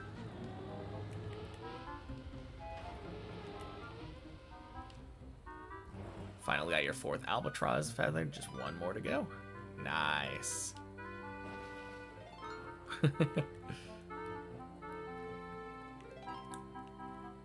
It was just supports. I don't know what that means.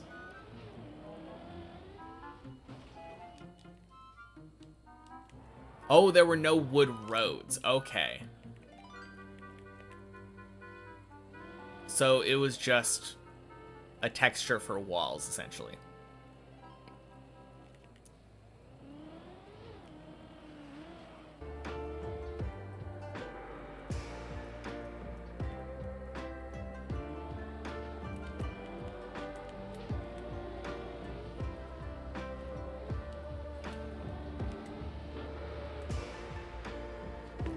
Nice. I have been doing so well on that jump today. So grateful for that.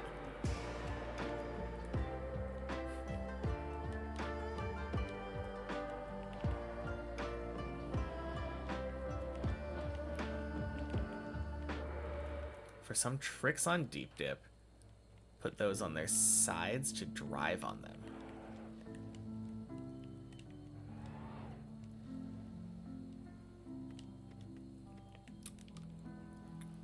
I know there's like a section. I feel like there's like some vines or something and like a wall that you drive sideways on. Is that old wood?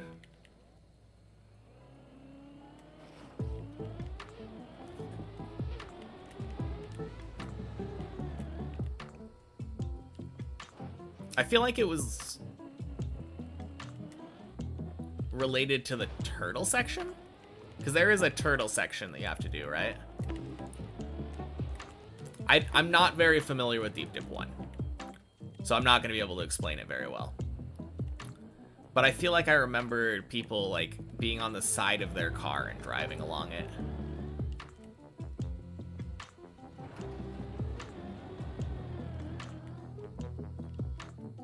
The squeeze? I think so.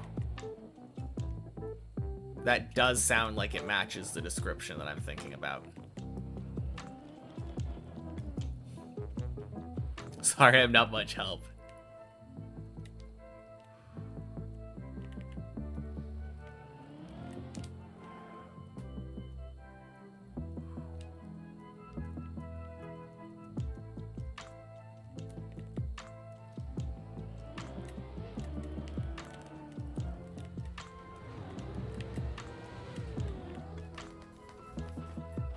God damn it. Okay. Oh, shit. No! Fuck! Oh.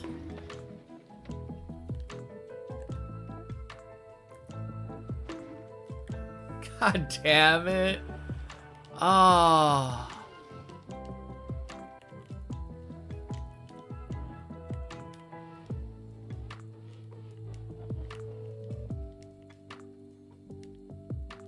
Rubber physics. God, I have no idea. Never heard of that.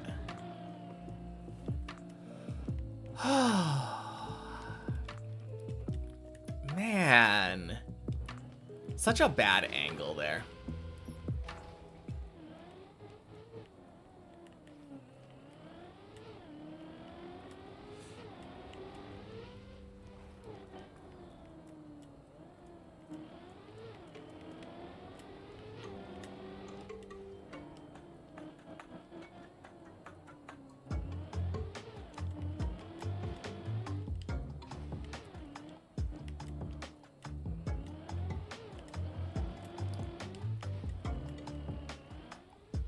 Old wood physics were just road physics.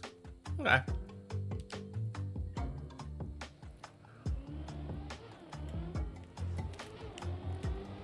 So I assume that it was the introduction of the wood roads that updated the way that the physics worked.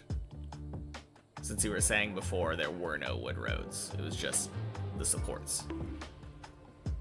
Gotcha.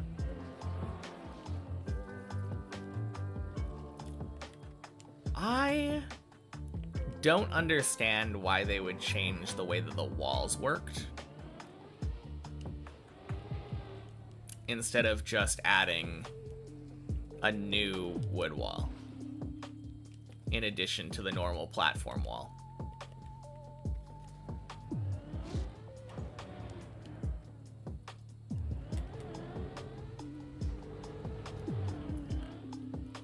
Spaghetti code, I guess.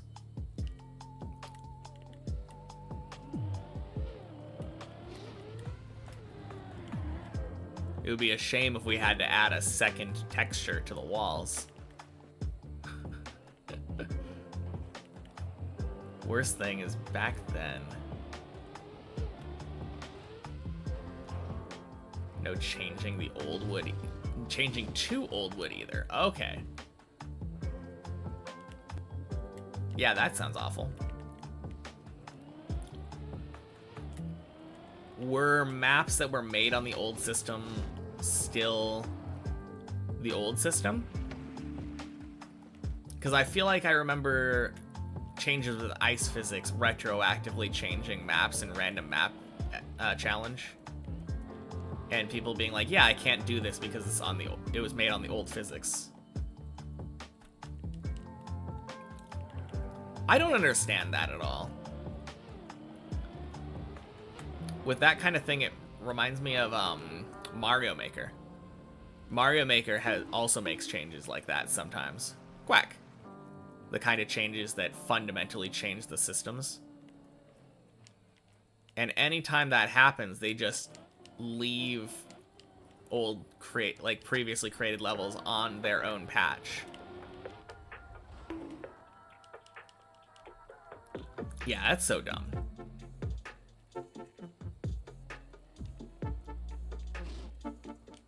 Oh, 07 Kindred.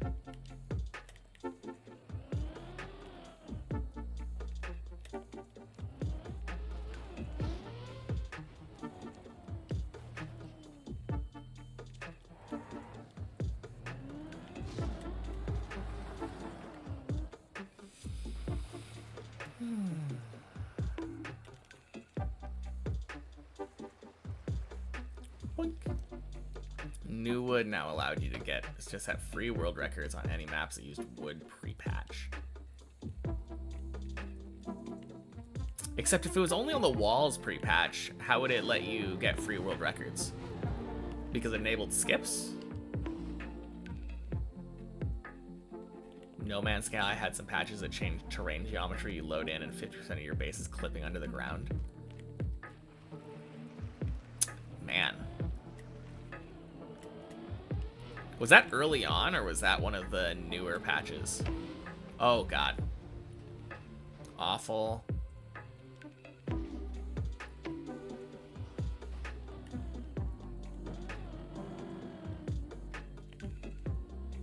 Ready for double dip after deep dip? Yeah, of course. Happy Monday, Zrank Fappa.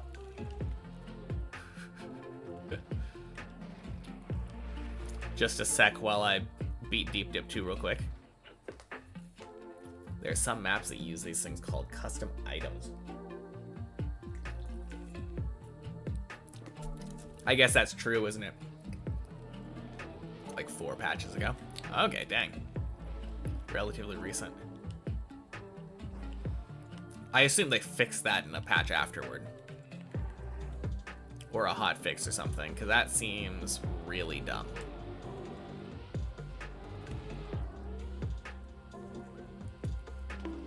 Whack again.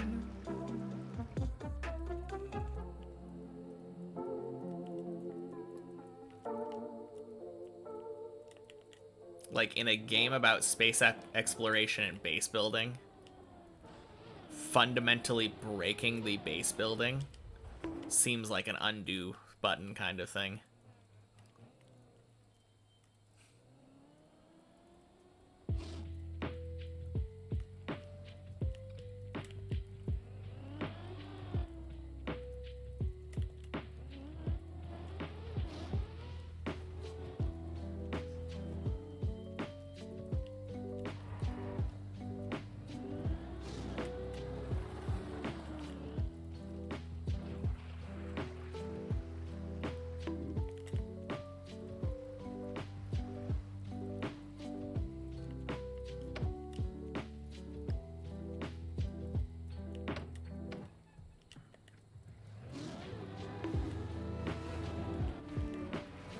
Imagine making a game all about getting powerful weapons, and then this one update comes out.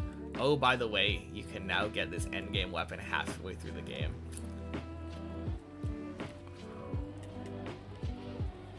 Isn't that like every World of Warcraft update?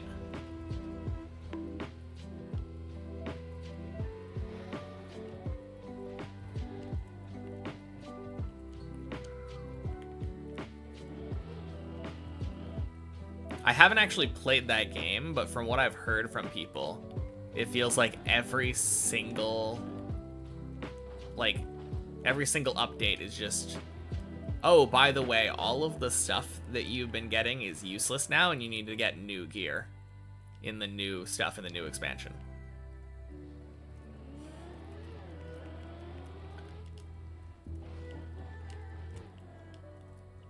Yeah. Yeah, it's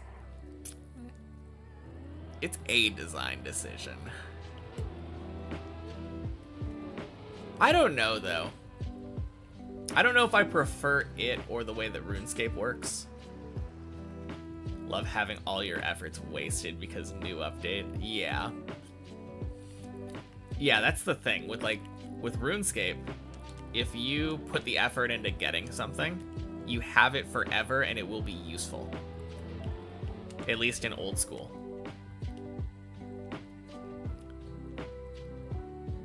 Like, there would be riots in Falador if they ever made it so that the twisted bow was not useful.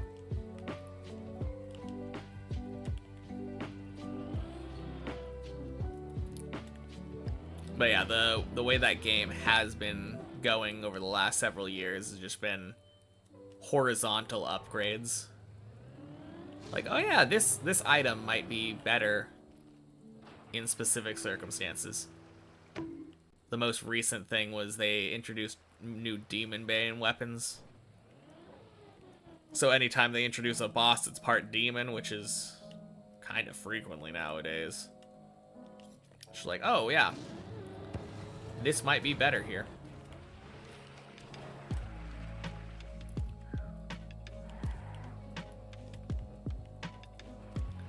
On the other hand, when all of your efforts are wasted because new update, it can lead to you feeling that sense of vertical progression again. Like, ooh, new best thing.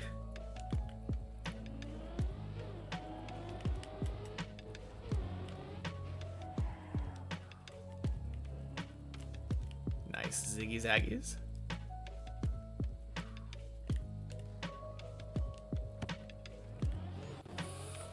Boink. Problem becomes, how long will it be before this becomes irrelevant? I would guess 4 to 6 months.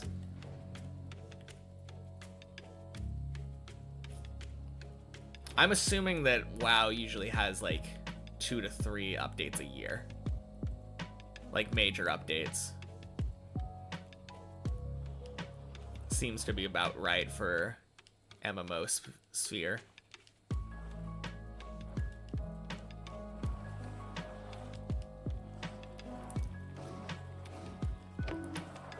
To be fair, I don't think any MMO could ever do it quite as bad as like on launch Brighter Shores was.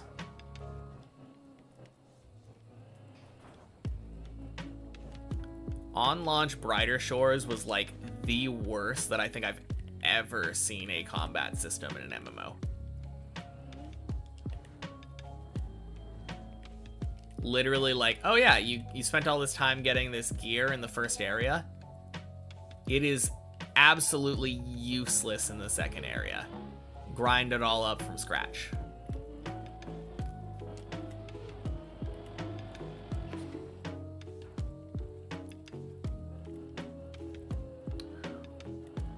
Like, you could equip the gear in the second area, but your stats were basically exactly the same as if you were punching the enemy naked.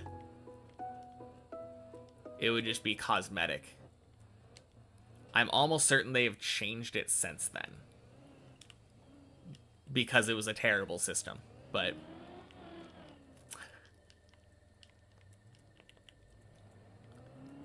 yeah, that game... I am curious if it will ever get to the point where it is successful. Seems like it was not ready to be released when it did.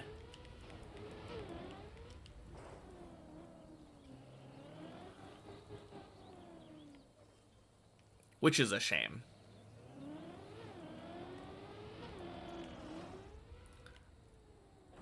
This is very powerful, but only in this one area. Well, I don't know. I think it's more that this is usable in this one area. Brighter Shores was just kind of bad at combat in general. I don't know what made them decide to do this, but like, no matter what level of enemy you were killing, it would scale the enemy's damage and hit points to match you.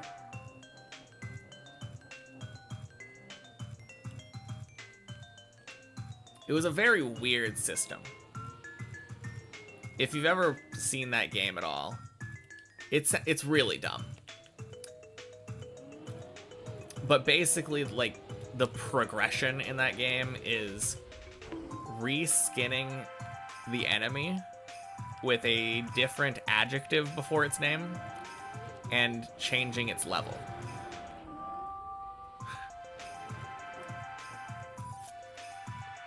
But if you fought like the lower level one, you would take approximately the same amount of time to kill it as fighting the higher level one.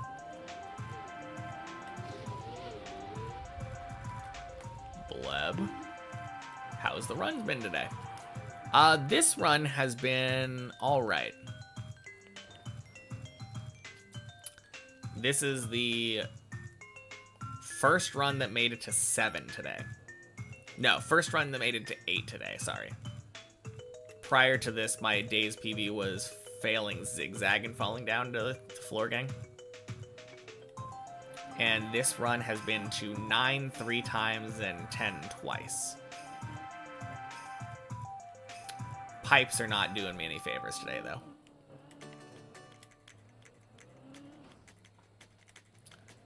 Oh, you're more powerful? No, you're not. This is still this run? Yep. Yeah, if you look down at the timer there. We're in 10 minutes into the run now. This is the run that went to 10, failed the first pipe, fell down to like 5 or 6, I think. Fell down to 6, but in a way that I had to recover to 5. And then climbed back up to 10. Fell back down.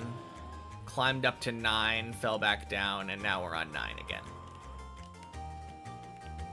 It's been a run. 3-hour runtime? I could. Honestly, this could be a 4-hour run. That would be kind of hype.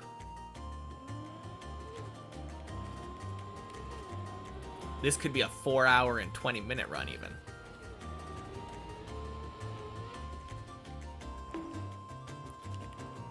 What a way to celebrate the day.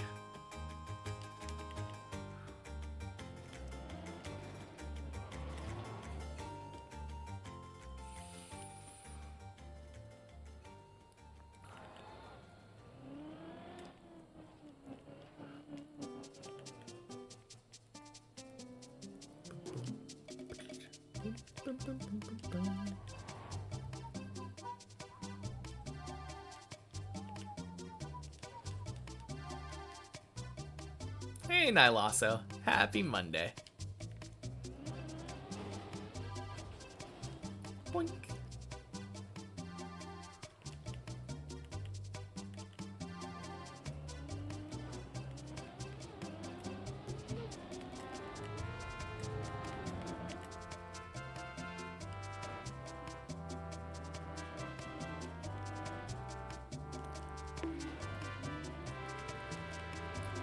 Now, I feel like MMOs have a really interesting problem, though. Since I feel like a lot of the times with MMOs, they're designed in such a way where you're never supposed to fully finish them. But you also want to feel like power creep isn't as big of an issue. Does Fajugaloo stand for anything? I stand for fighting against injustice in the world. Defeating evildoers.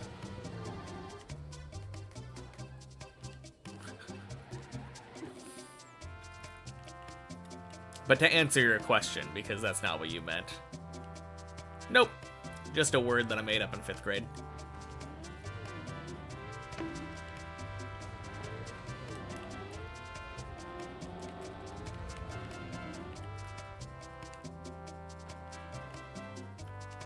Those are the best in-game names? Yeah.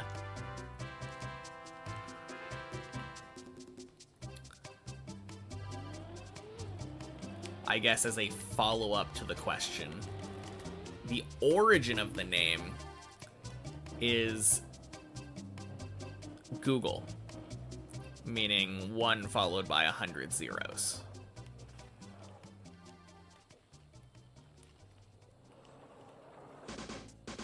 Took that word, pronounced it Jugal instead, swapped the spelling a bit, added some more letters. Voila.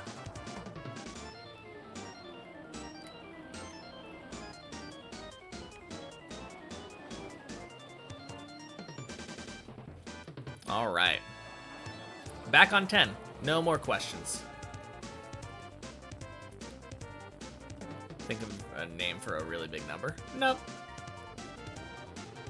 I just needed to think of a name for, like, it was probably some kind of online game like RuneScape or something. Or an email. I think I was trying to think of an email address.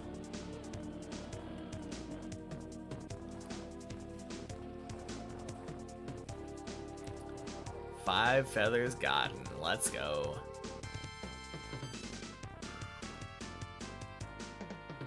Lets you build the upgraded Gale thing. Holds 3 tomes instead of 2. Yeah, nice.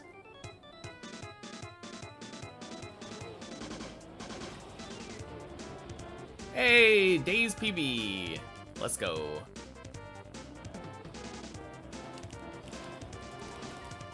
Motherfucker. God damn it, no!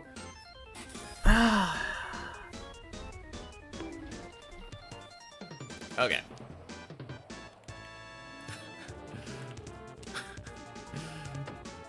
Fucking 10. Oh. These goddamn pipes. I have failed 10 3 times now.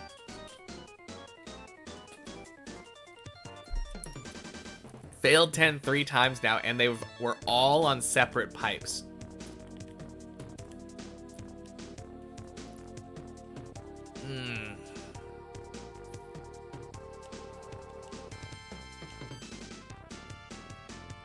Man, I don't know what floor it is, but on Deep Dip 1, there's a floor that ends with a pipe jump. And I am going to absolutely hate that floor.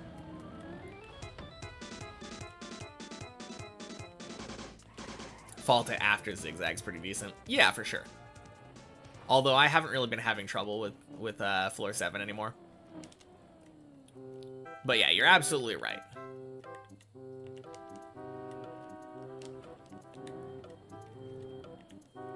God damn it. God fucking damn it! Oh, why?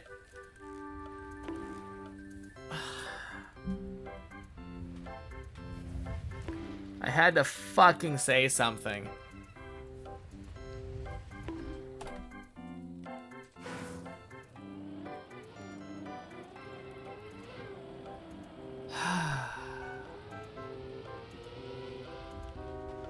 Well,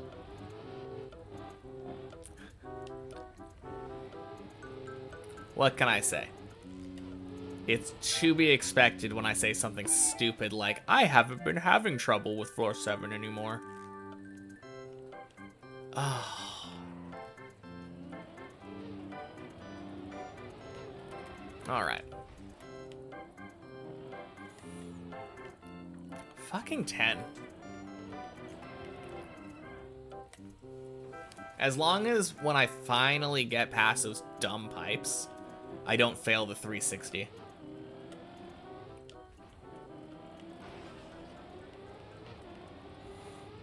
Thinking of which floor on Deep Dip 1 I'm talking about. Yeah. I don't know. I just know there is a... I don't know if it's like the last jump, but there is a jump. I don't know. There's a jump at least near the end of a floor. You're asking the wrong guy. I just know that there is a jump that you have to like drive relatively quickly up a pipe. I think you jump off like the left side of it or something. I have no idea though. All I know is that I remember seeing a pipe jump. And I'm going to hate it.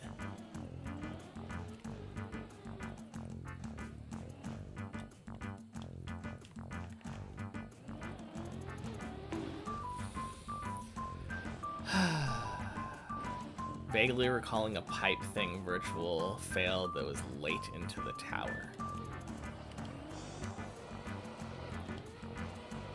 Maybe the same thing I'm thinking about. Final floor's intended path has a pipe jump. It wasn't on the final floor. I can say that much for sure.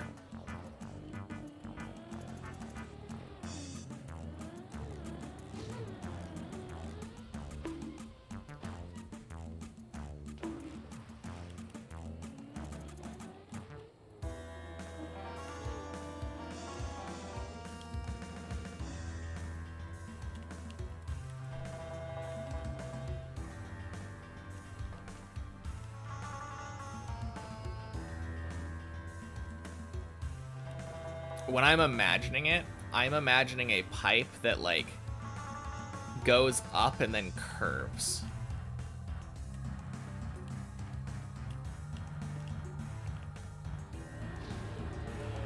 Not really anything like these ones on floor 10, which are just remaining at the same elevation and turning. Maybe I won't mind them as much then, since different mechanics, but I think that's Doondy's floor. Okay.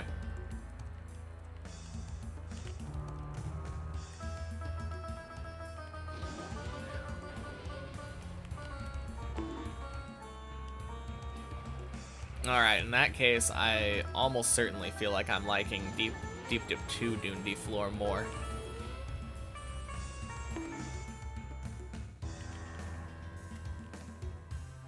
I feel like this is like the only pipe that I've ever really gotten used to.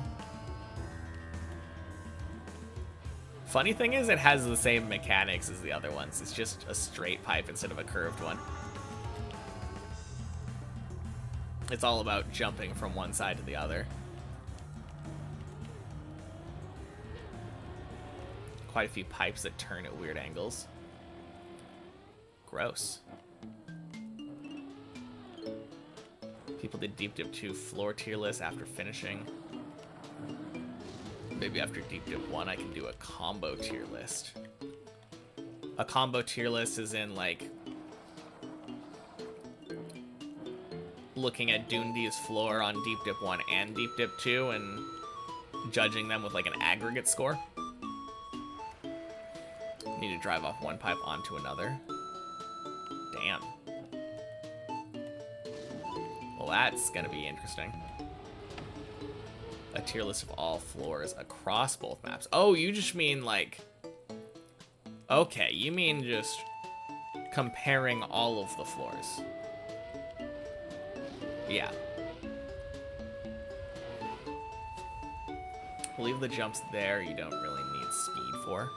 Okay, so it's mostly a car control type thing then. Because on these pipe jumps on floor 10, you do need speed. They're like, I mean, they're not the most strict speed checks, but you can't just, like, slowly drive around the pipe.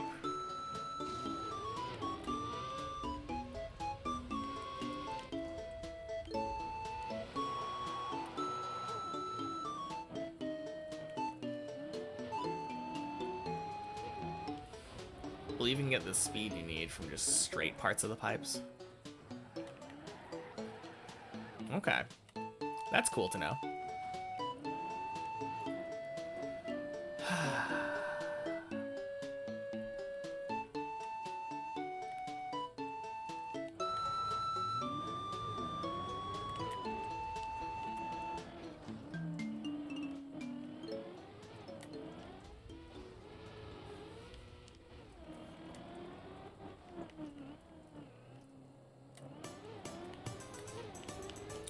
What the f...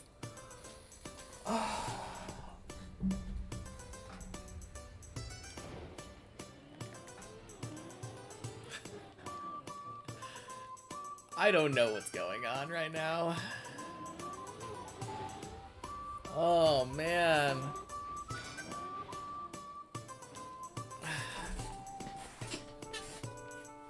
Yeah.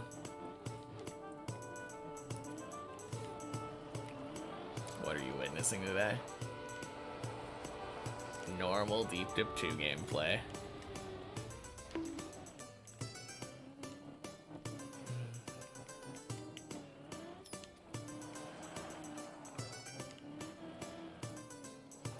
God, it's been a while since I've missed it like that, though. I swear I was turning left. Normal's highly subjective. Yeah.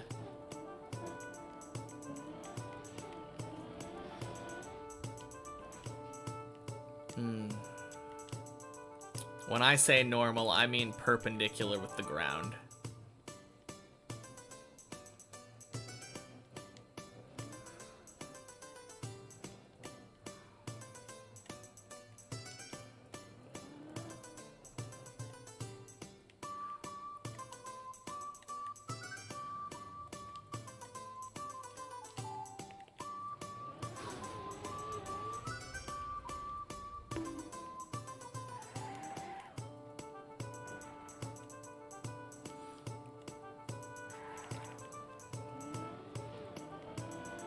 All right.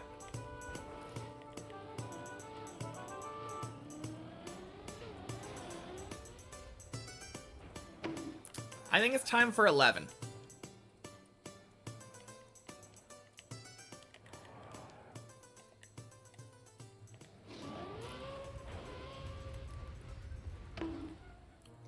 Vector perpendicular to the ground, points at the fin. This is the run. True. I mean, points at the fin or the dance floor, one or the other. Surely this is the run. Time for 13. Mayhaps.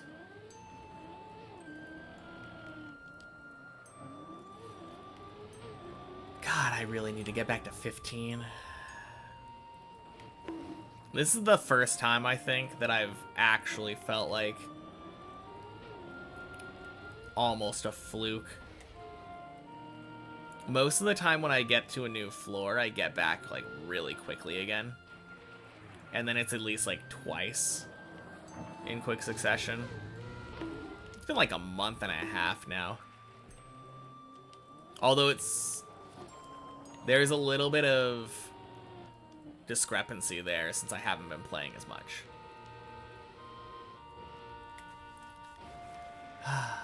Probably less than a month, realistically, based on my normal on to play. Since I spent about a week on practice. And then had like 3 or 4 weeks of half weeks. Still quite some time? Yeah. I don't know.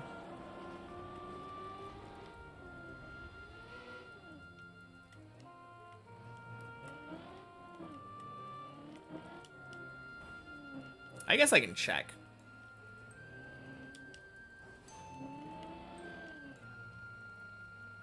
It feels significantly worse because of the date stamps.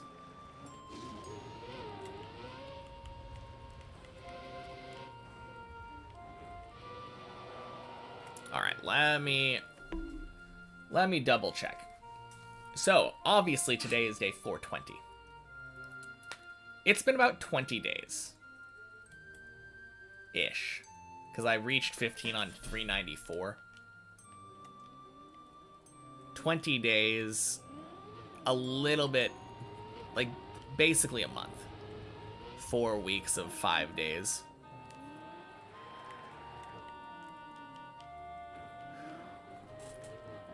Essentially 2 weeks less than what I was thinking.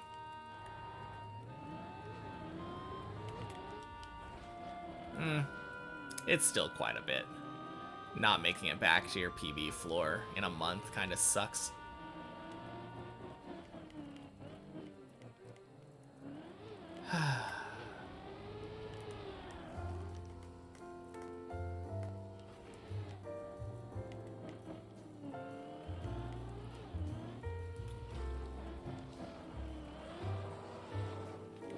Such is the way of the deep dip, yeah. At least when you're not a godlike player.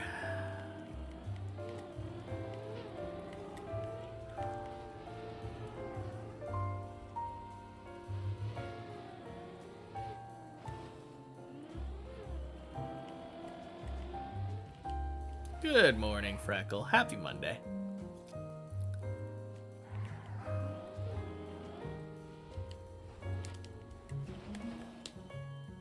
Man, I wish I was that good, though.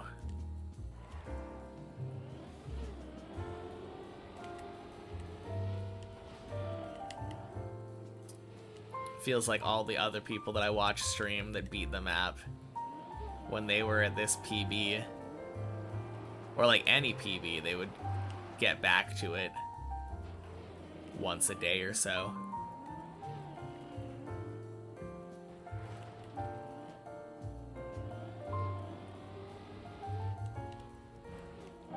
Subjective.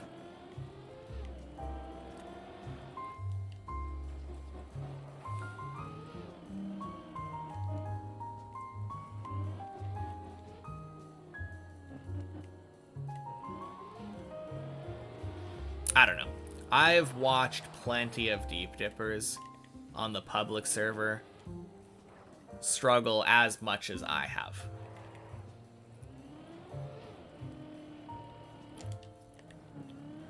Spending weeks, if not months, like, not getting back to their PB.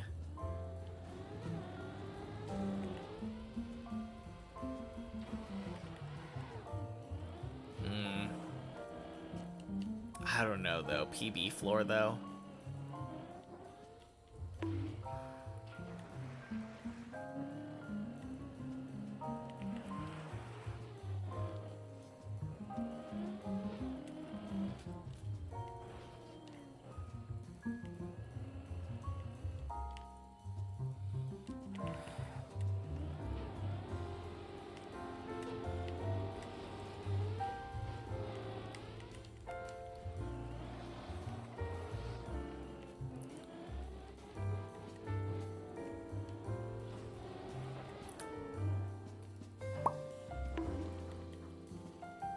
Nice.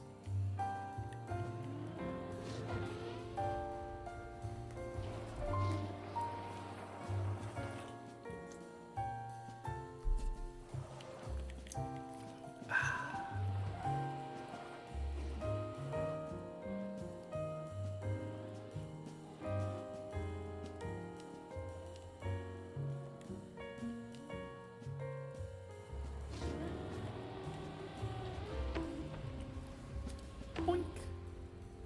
Sploosh.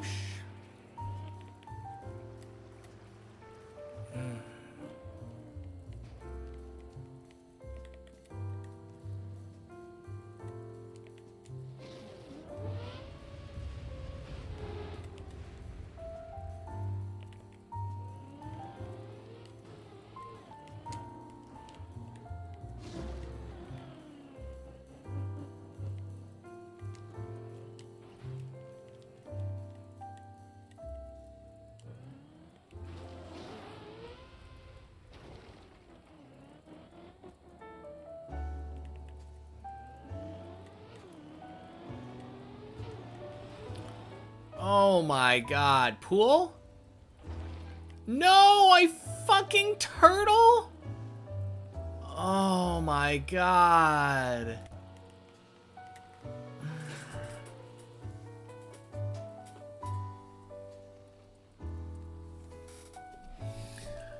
Oh.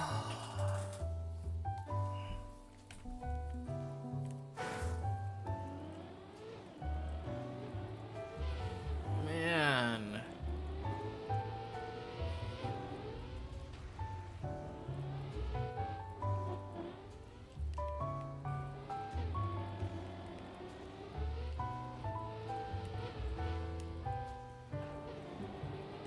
Today has been so tilting.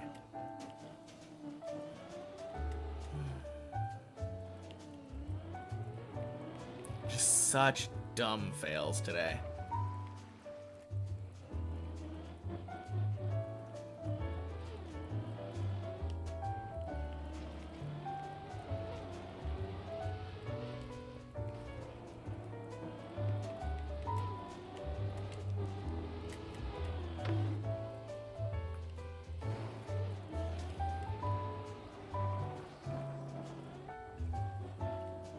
Get back, though?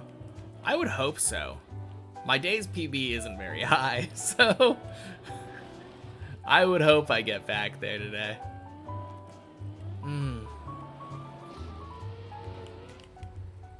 Now, if I don't get an 11 today, I would be very disappointed in myself.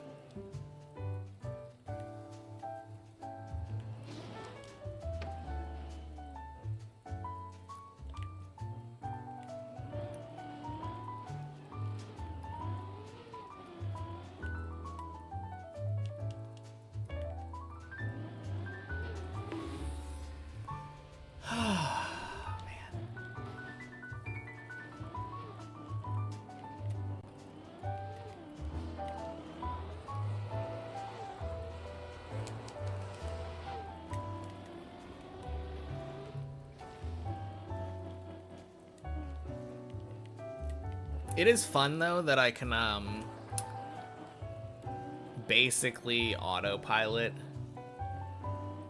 the vast majority of the tower now. Like, I don't really think that I have to think that much about driving when I'm in the first, like, I don't know. I don't know. I don't feel like I think that much when I'm driving, just in general. A lot of the stuff I feel like I have drilled into myself to the point where I just know what I want to do. And then it's just a matter of actually doing it.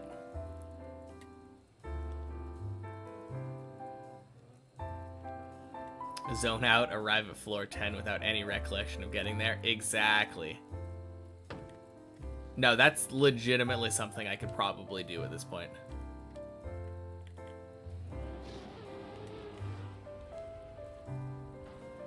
I've definitely had full-on conversations and then just arrived at floor 10. And then thought, dang, when did we get here?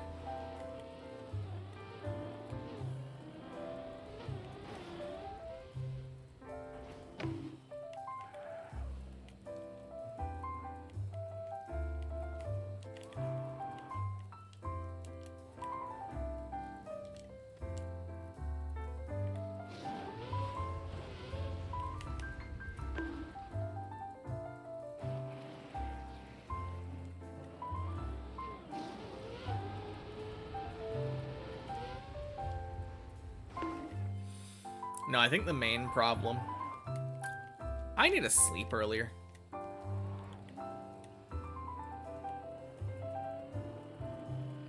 I think for weeks or longer, I have been very sleep deprived.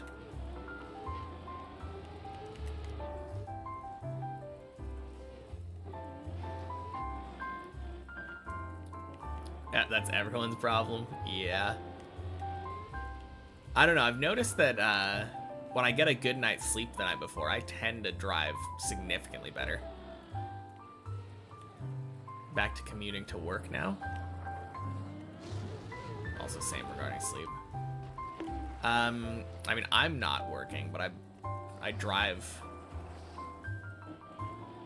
Yeah, I drive my girlfriend to work every weekday. That's kind of what dictates my schedule.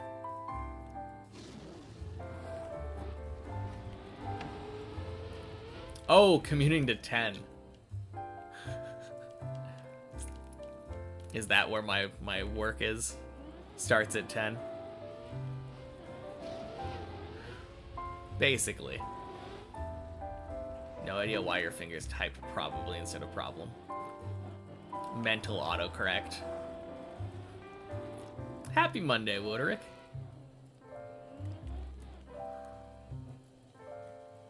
Congrats.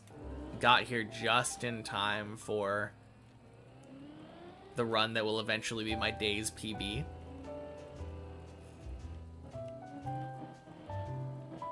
Usually not glancing at the actual driving unless it's 10 plus. True.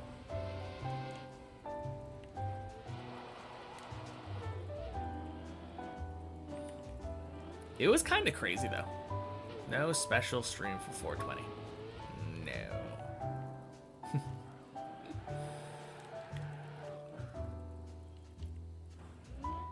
Do some meme mod. I'm not throwing away a day for a number.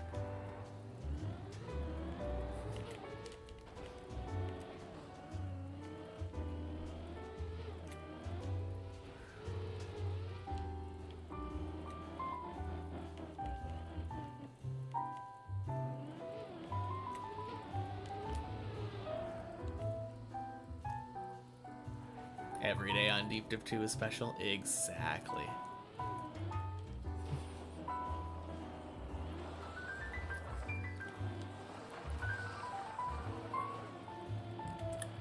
Soon, the days on Deep Dip 2 will be over. And then we'll have to look back on all these days and think, man, where did the good times go? Now we only have Deep Dip 1 to do and campaigns.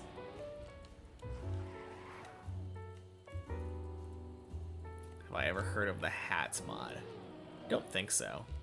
But I'm not, like I said, I'm not doing anything right now that would distract me from the game.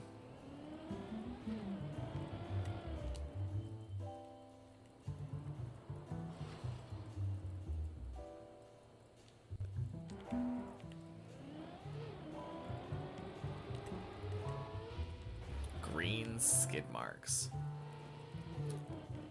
It would still change the appearance of my game. I don't want to add anything that could distract me again.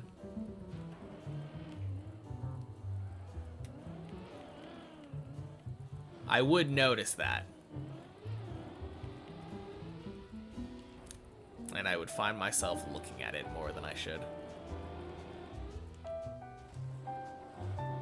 Getting really high on the tower, yes. There we go. That's my special celebration.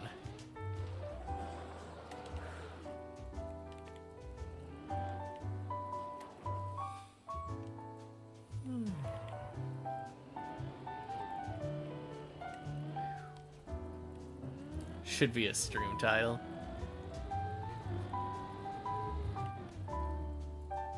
Nah. That feels like it would be misleading. It is funny, though.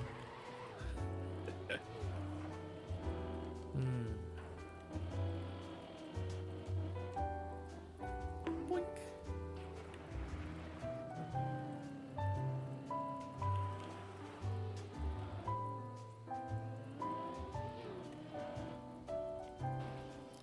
Reminds you of Grenadi's titles instantly.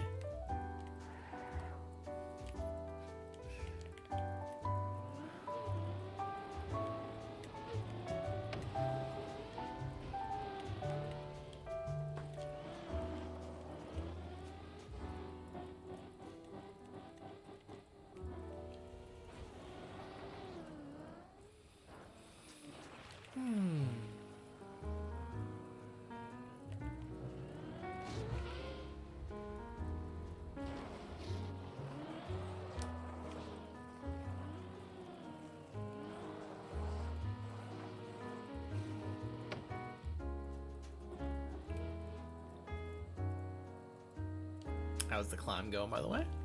Oh, it's not too bad. Had a good handful of floor 13 attempts last week. Unfortunately, haven't made it back to 14 in a while. Haven't made it back to 15 at all since the first time I made it there.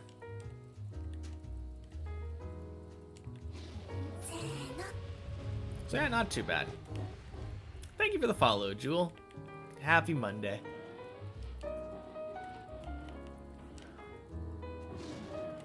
Today's been a little iffy. A lot of tilting fails. Failed 3 separate times on floor 10, all of which were to a different pipe.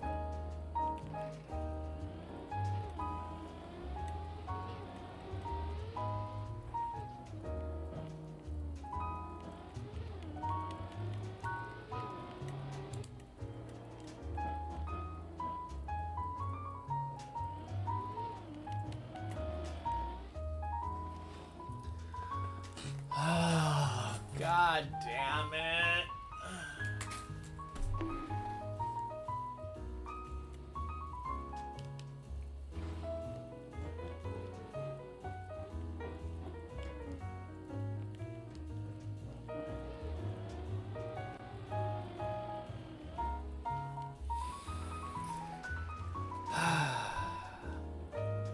Honestly, that kind of sums up how my climb has been going today. That is my general feeling right now.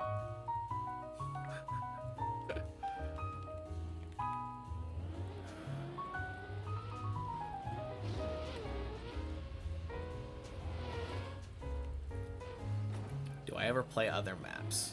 No. This is the map until I beat it.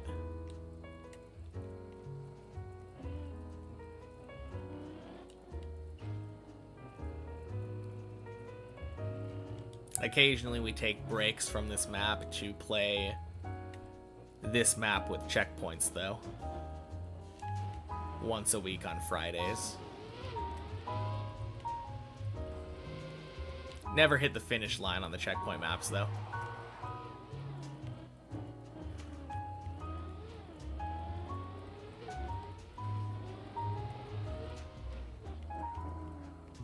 But that can be justifiably thought of as practice.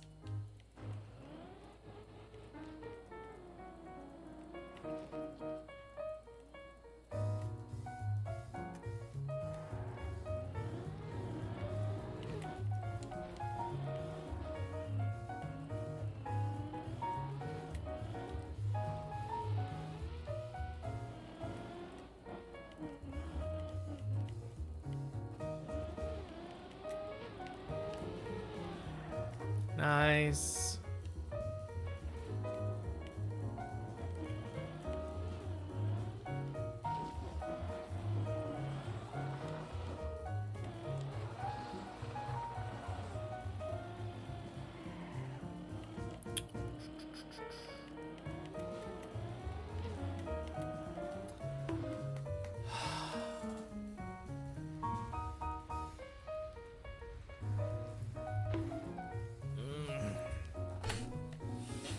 I don't know, learning curve is alright. I mean, it's about as long as you would expect. Generally, it was taking me around 100 hours to beat any given floor. Significantly harder on these higher floors, though, since you have to climb so much harder. Climb so much higher just to get an attempt at it.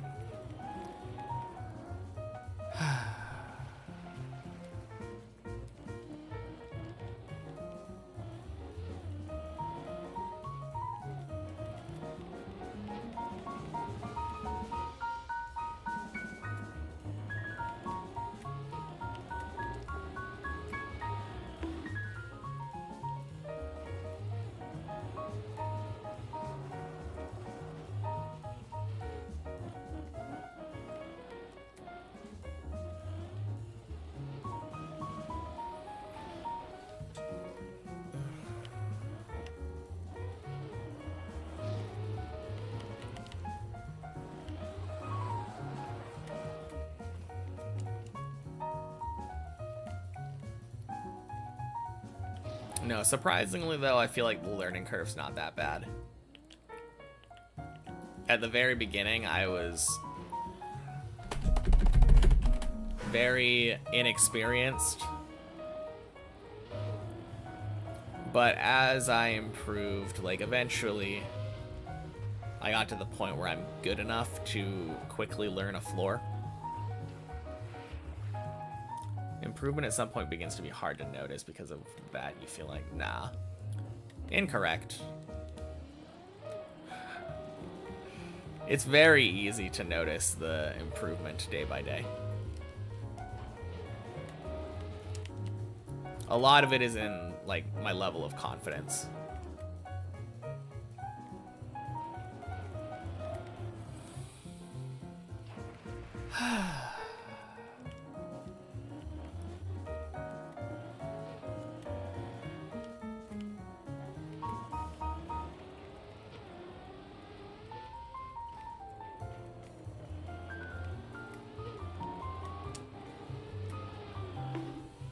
Don't I start to like autopilot first floors instead of grinding them?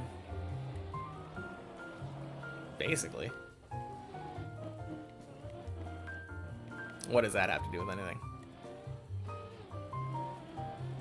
I mean, even if I am autopiloting, I'm still learning stuff about them, and like the rate that I get the lower floors has gone up. Like, especially if I'm focusing, but the thing is that I'm often reading Twitch chat, And that slows down my pace. Fuck! God damn it!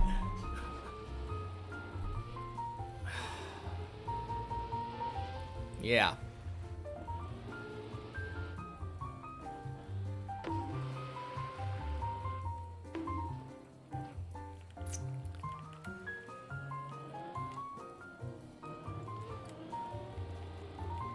Thanks.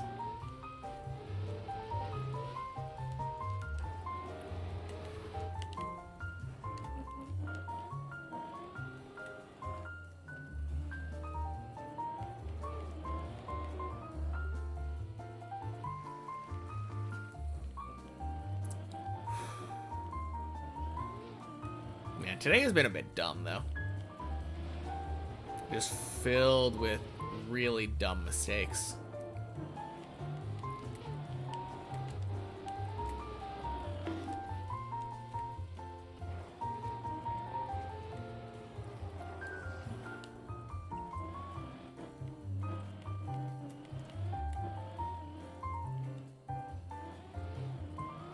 Done no time attack except checkpoint version. Wouldn't say I've done time attack on checkpoint version either.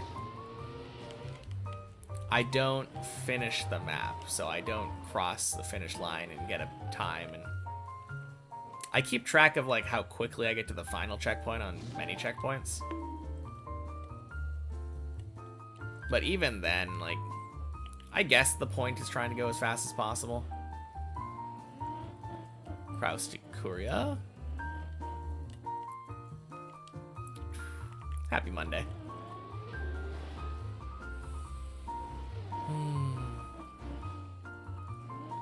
I don't know. I'm playing the checkpoint versions to have less stress. Playing a less what's the word? Commitment, I guess. Less punishing version of the map in my as like a break to get away from the main tower sometimes. I feel like doing time attack each floor can help you notice some stuff about the map. I'm not looking for advice. Also, you play very differently when you do time attack versus how you do a normal tower. Trying to beat the tower as if you do time attack is not good. It's a bad idea unless your name is Elcon. And my name's not Elcon. So not only am I not looking for advice, I'm not looking for bad advice.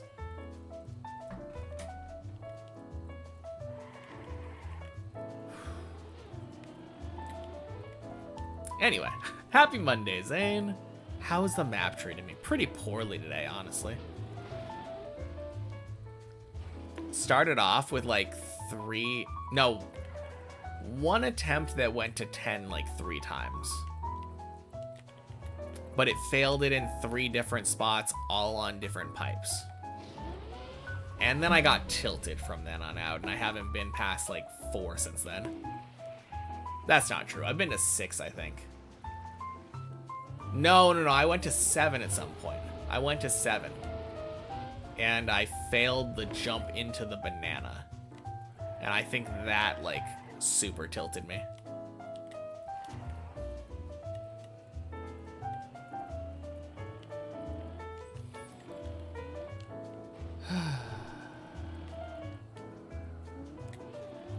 Anyway, how are you doing, Zane?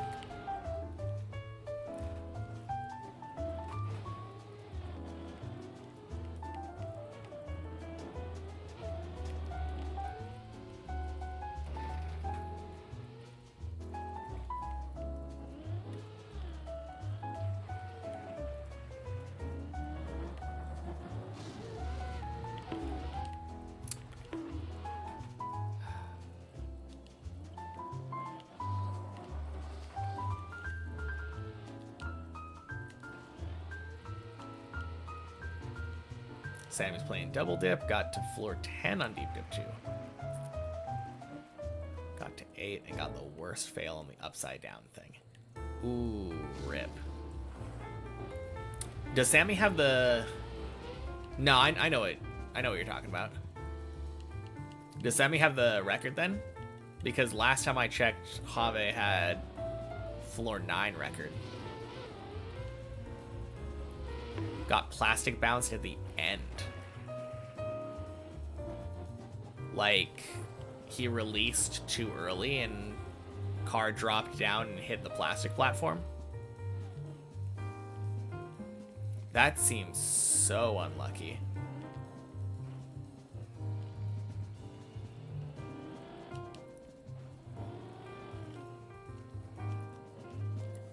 Legit never happened, yeah.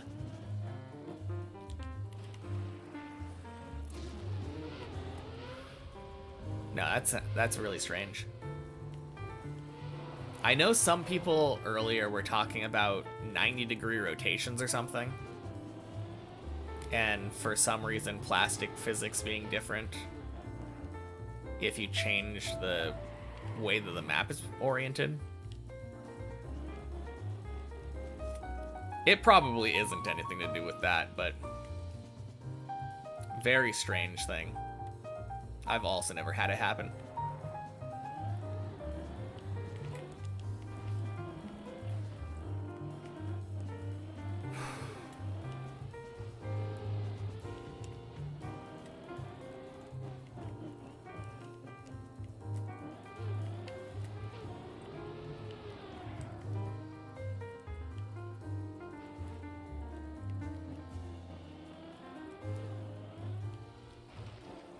Bit late response, but your advice was more about learning how car behaves than doing the map fast. Also, new way to practice is always good for learning.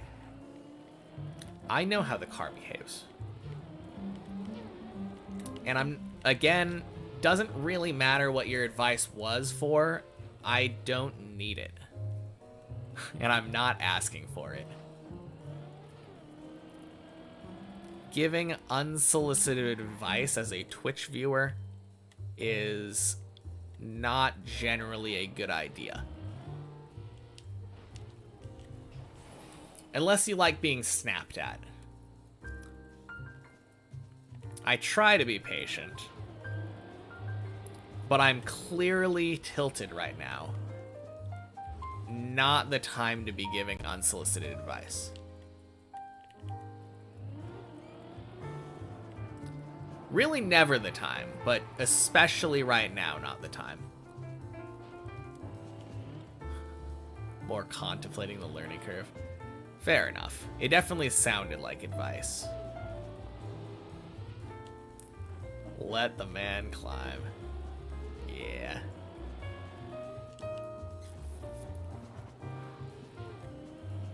I hope it's at least understandable why it seemed like it was an attempt at giving unsolicited advice. No hard feelings either way. Like, I don't care that much, but yeah.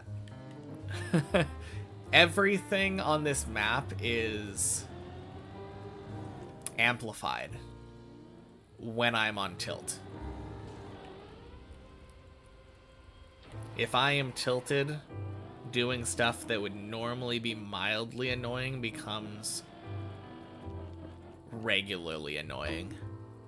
And regularly annoying things become very annoying. Happy Monday, Sinnoh. Thanks for the good luck.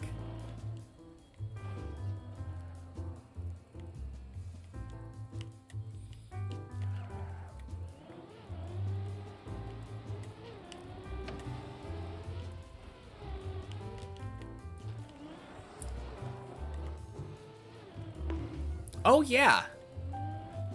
Zane. Do you remember Tilted playing Deep Dip Dune? Never had that happen. Yeah, right? What could possibly cause that? But do you remember what my goal was for floor 6? I feel like for a long time, I had a goal where I wanted to get to floor 6 in under 10 minutes. A sub 10 floor 6. I hit that on Thursday. I mean, maybe you were here, to be fair. But Thursday I did a focus day. So I have no idea who was here and who wasn't.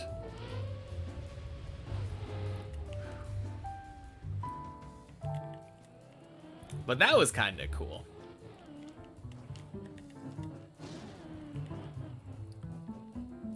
Remember, like 11 or 12 minutes?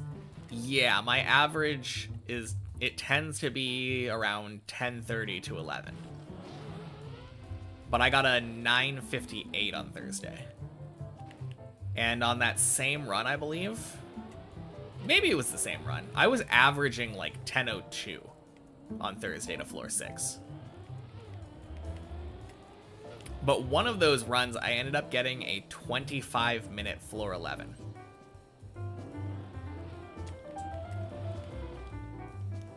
Which just felt crazy fast to me. Considering, you know that snow hill on floor 10?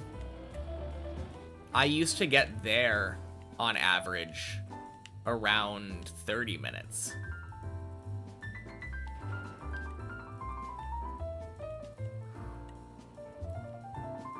I don't know why I bailed there. I think I was good. I didn't hit any of the red boosters or slow down at all. Made it through the final one and then just decided to turn left for some reason.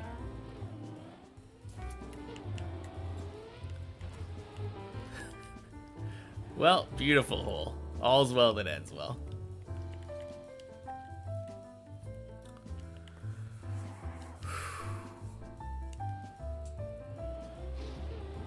Used to go to floor 7 at 20 to 25 minutes.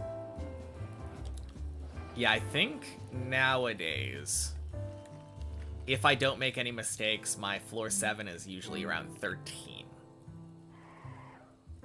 And then 17 to 18 for floor 8. And around 21 to 22 minutes for floor 9 now.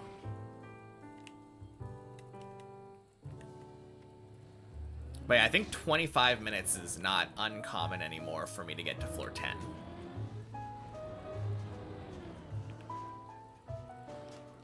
My pace has improved quite a bit, I would say.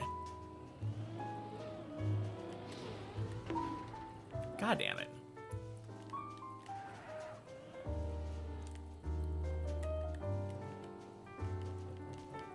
And as always, the best way to ruin your pace is to talk about how good your pace has been.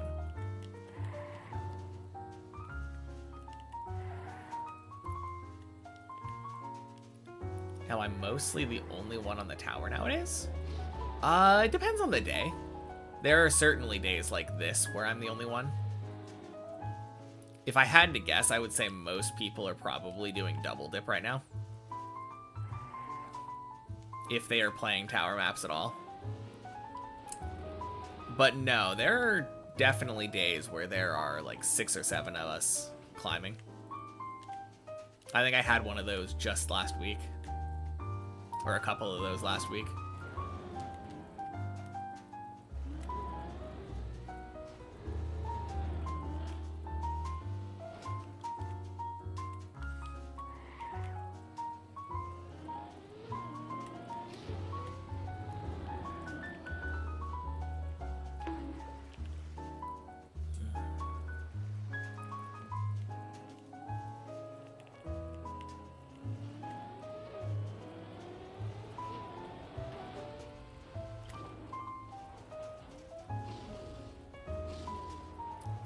Hav still grinding? Yeah, Hav's still grinding.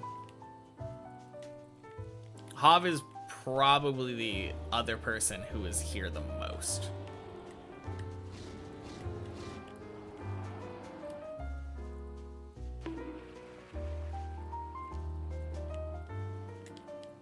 We both are floor 15 gang now. Very cool.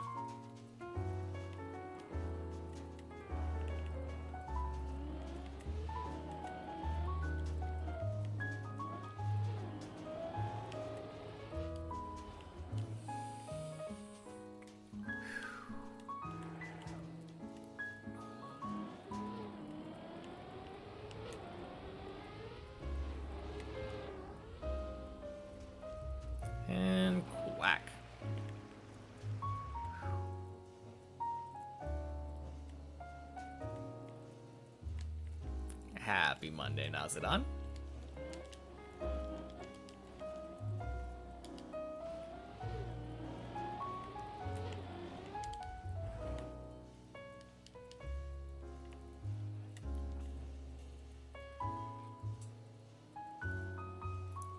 Oh, funny thing.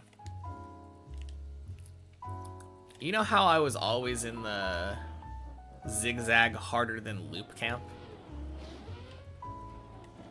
I finally converted.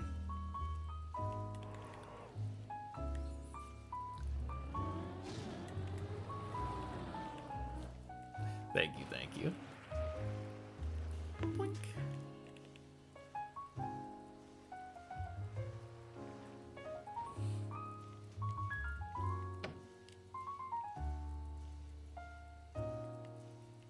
But yeah, I definitely would say that I fail loop a lot more than I fail zigzag nowadays. What made me convert? Honestly, just getting significantly better at zigzag.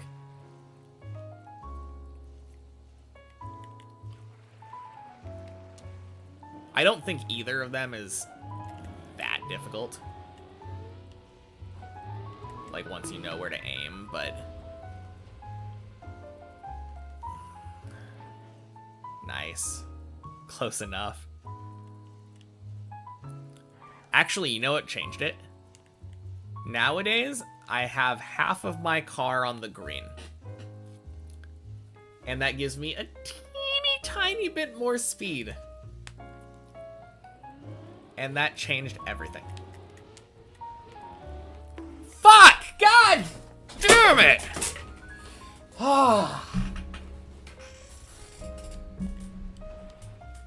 I'm so fucking annoyed, guys.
All right.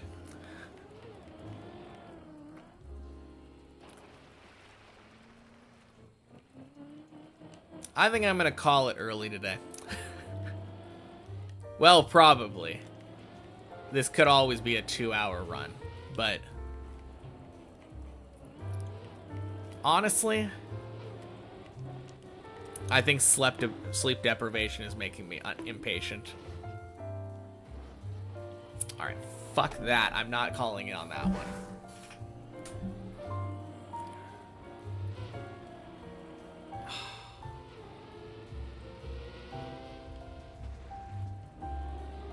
Yeah.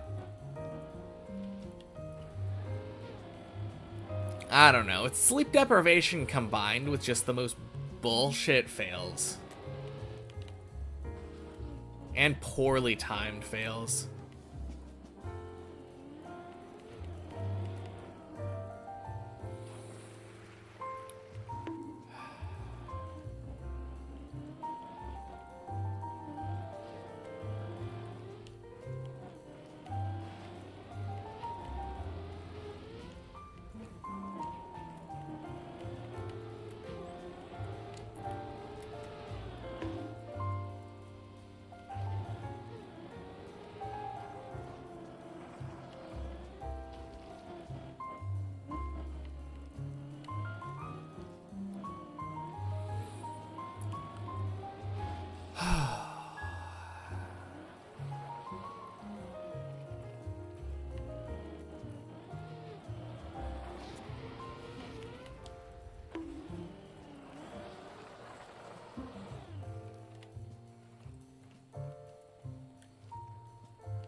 Sleep undeprivation is the best. Yeah.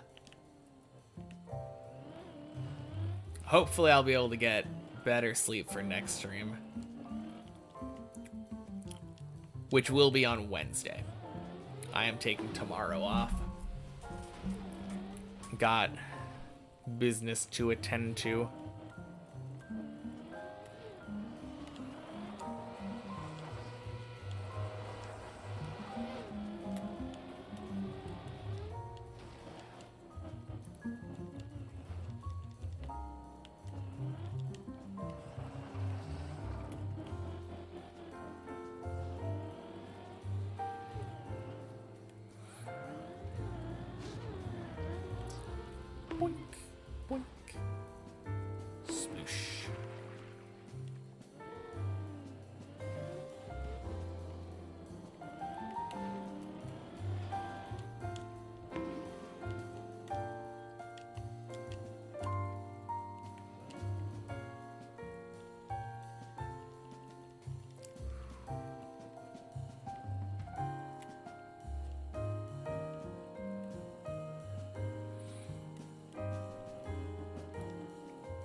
Ever in a bad mood, just play Teemo top until you're happy. Oh man.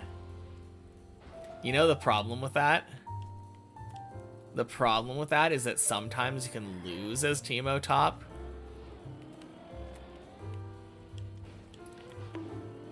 And there is no worse feeling than that.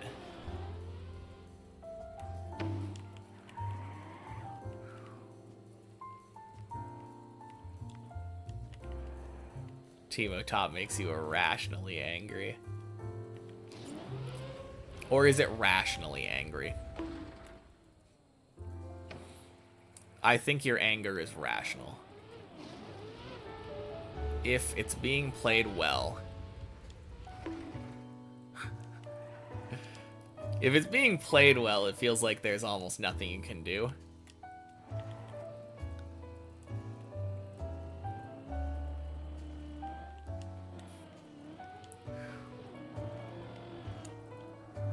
I kind of want to play Teemo top now with just like rushing tier 2 boots.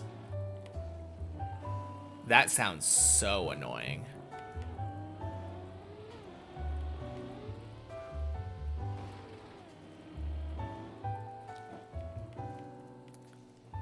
You would watch that if broadcasted.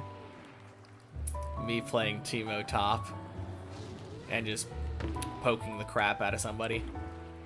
I would get so destroyed by, like, all of the new champions.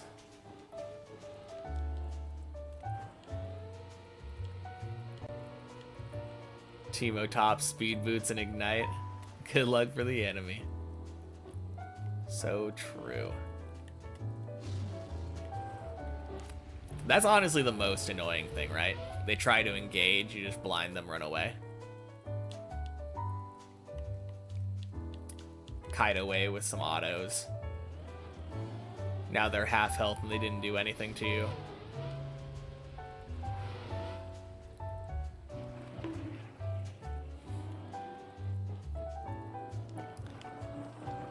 All I would have to do is remember not to make the mistake that so many Teemo tops against me as Malphite made in the past. There were so many of them that were standing like melee range under my turret when I was already level 6. That's just insta-dead. Hey Zohan, welcome in. Happy Monday. Rock solid.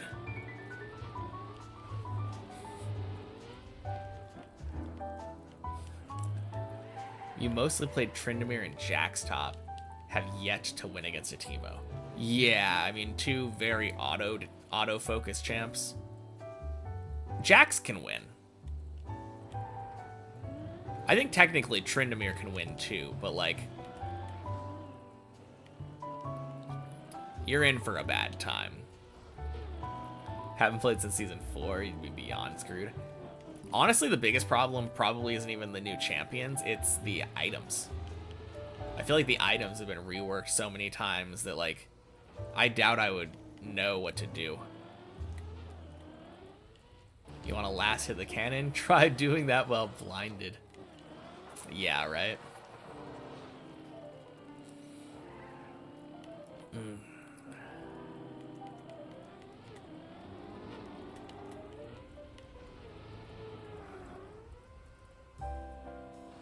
No, actually, one matchup that I feel like was pretty fun. Emax Shyvana top.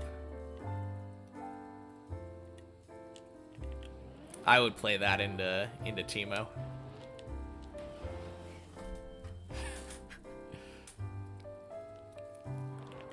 Don't have to worry about last hitting. Don't have to worry about, like, not being able to hit and poke. Old AP Scion and AP Yi were glorious. That's what you miss. Oh, man. Back in the day when Scion, you just had a point-and-click Q-stun that scaled with AP. I miss those days, yeah.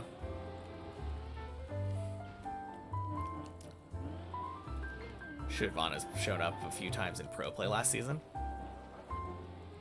As a top laner or a jungler? I feel like she got relegated to the jungle. She used to be like one of the big 3 top laners back in the day as jungler. You know, that's kind of surprising to me. Old Volley and Galio were your favorite champs? I never really got Galio.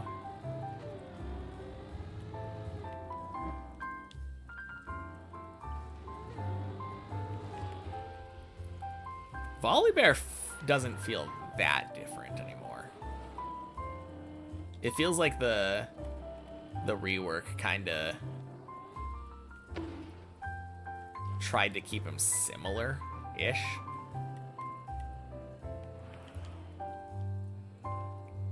I do miss old Volibear, though. Chomp. Zed jungle has happened multiple times as well. That sounds so weird.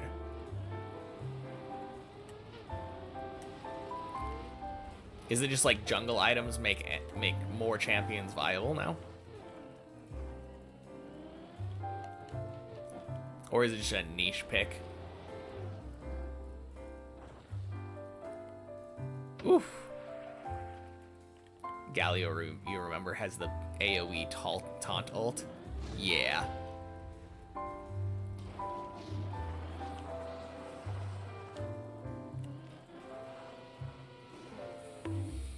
Each patch, Riot just tweaks a few numbers to make some off-meta champions viable in the jungle. Gotcha.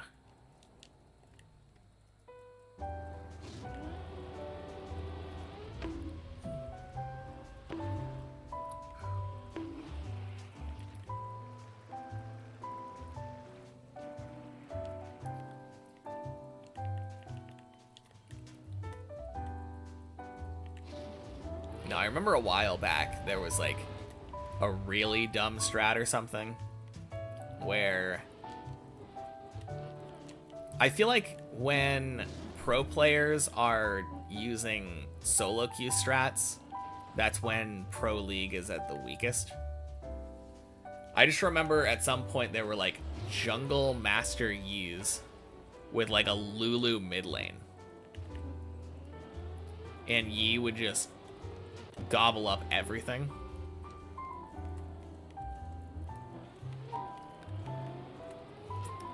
Such a dumb strategy. I feel like that kind of thing has existed for a long time, though. I remember Froggen doing that on Anivia back in the day.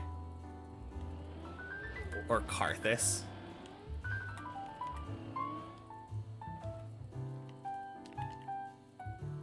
Worst meta by far was Smite Janna top. Yeah, wasn't it like tank Janna? And it was right when they introduced like challenging Smite.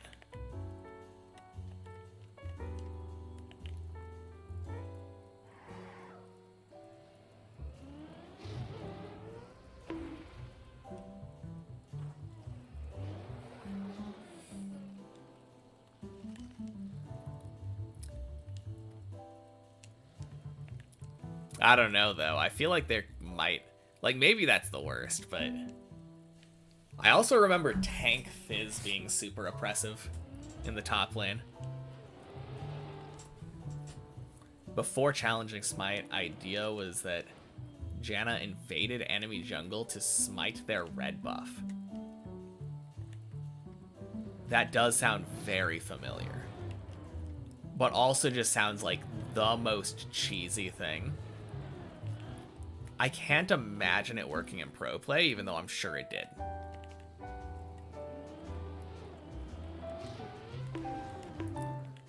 God damn it.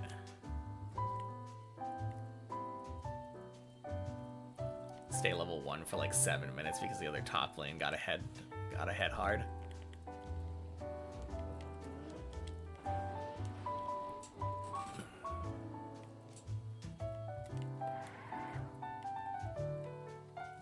No, I just remember there were some champions, like, I think Lulu top was another one where the champion was designed to be like really oppressive in lane and then scale to be like useful no matter what their resources were.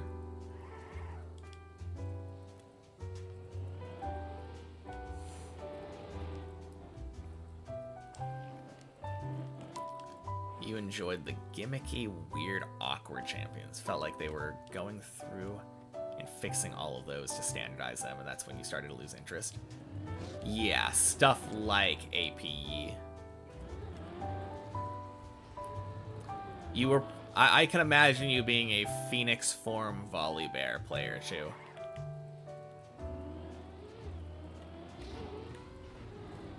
Just run around and burning everything.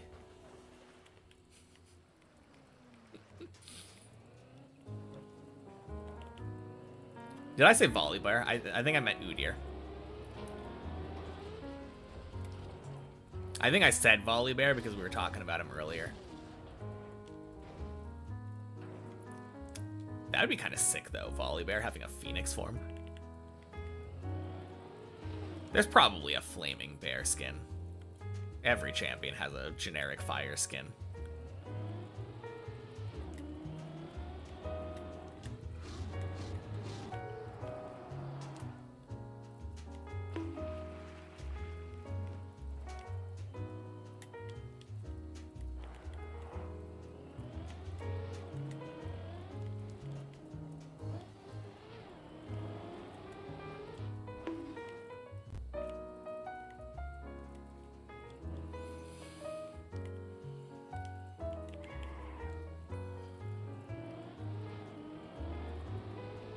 Yeah, it's kind of funny. My journey in League has been a weird one. Quack! I feel like when I first started playing League, I didn't know very much. I wasn't a very knowledgeable player, and it ended up working to my detriment because I played way too much, built a lot of bad habits, and tanked my MMR. And then eventually, I ended up, like, getting a job and all that, and being a functional member of society. At which point I wasn't able to play League nearly as much. But I was watching more content that, like, taught you how to play, and taught you fundamentals. And so when I was playing, I was winning significantly more games. And it felt like I was climbing very easily. But I just wasn't playing enough to climb substantially.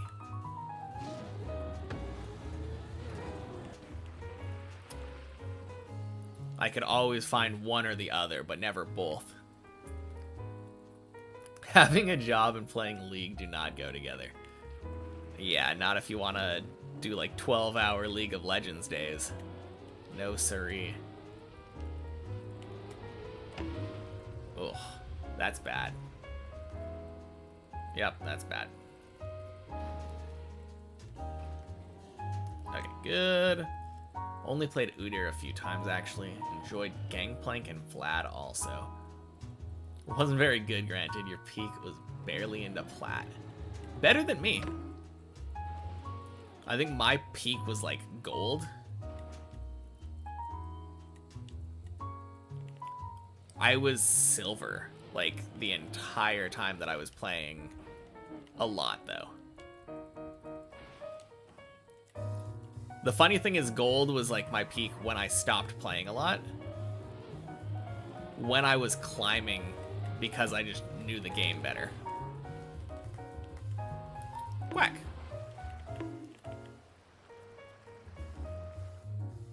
Loop likers type 1. No one likes loop confirmed. Yeah. At least it didn't die this time.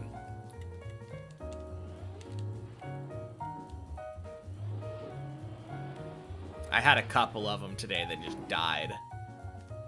Or one that died? I think I had... I don't remember.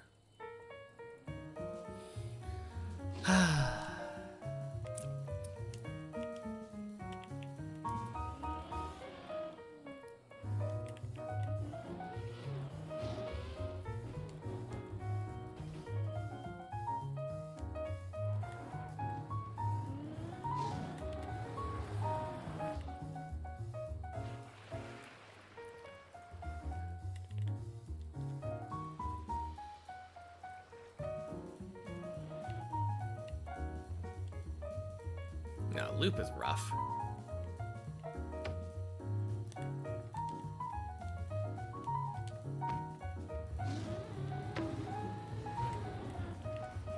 Is 11 the hardest floor? For me, the answer is probably 12. I don't know why, but I just suck at 12.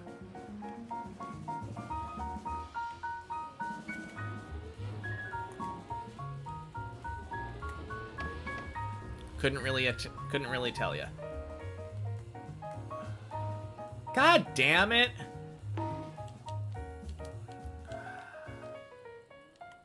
Okay. I don't feel like dealing with that.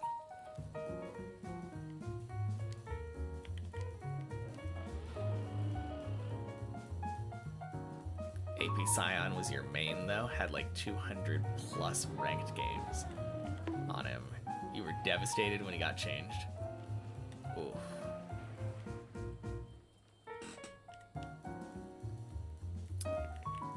Yeah, that playstyle just does not really work anymore.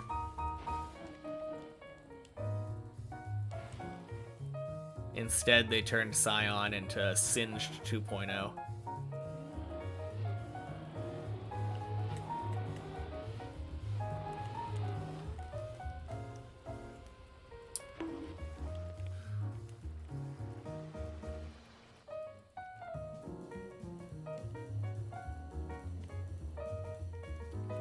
But yeah, I can't really tell you why, but for some reason, 12 causes me so many issues. Obviously, 11 is hard. 13's also hard, but mostly because of the length. 14's hard because I don't get to it. 15's hard because I got to it a single time ever.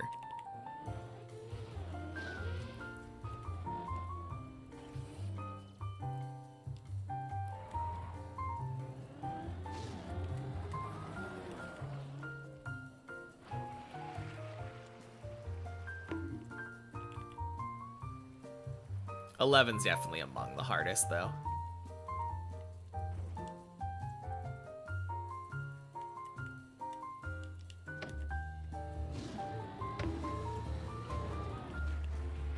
$12 is pretty short, if you remember right. You are right. Yeah. 12 is 6 jumps. Yet I still tend to have a harder time with it than 11. Red booster jump.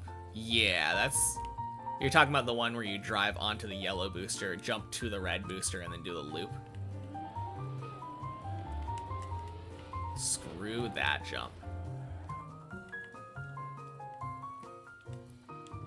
I don't know why, but that booster transition always ruins me.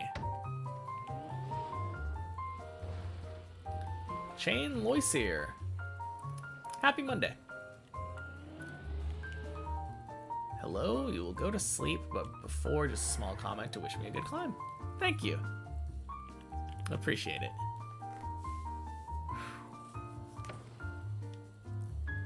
Boink.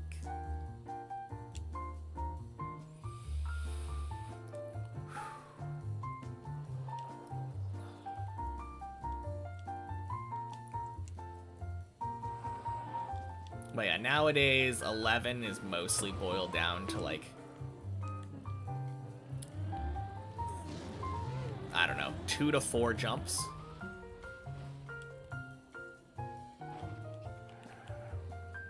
Can you clip and lose speed on that booster? If you miss aim. It's mostly just an aim problem. I don't know why I struggle with it. I really shouldn't, but I do.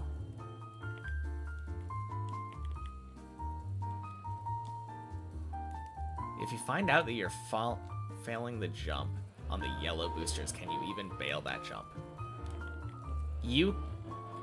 If you figure out before that you enter the yellow booster that it's not going to work out, you can bail and go back to the beginning of 12.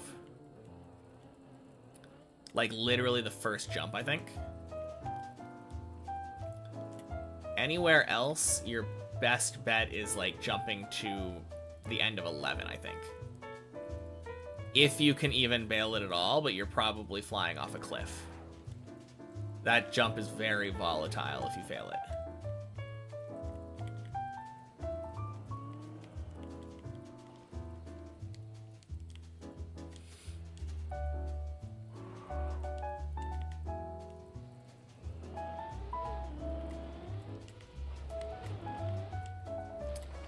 Nice.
Nice.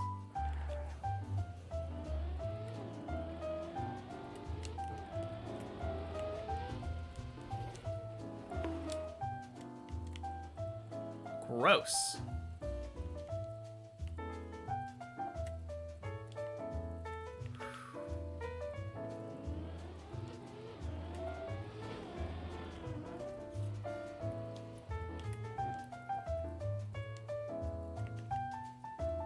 Could have been much worse. That was angled in such a way where it probably should have fallen through. Got saved by little bar. Flub.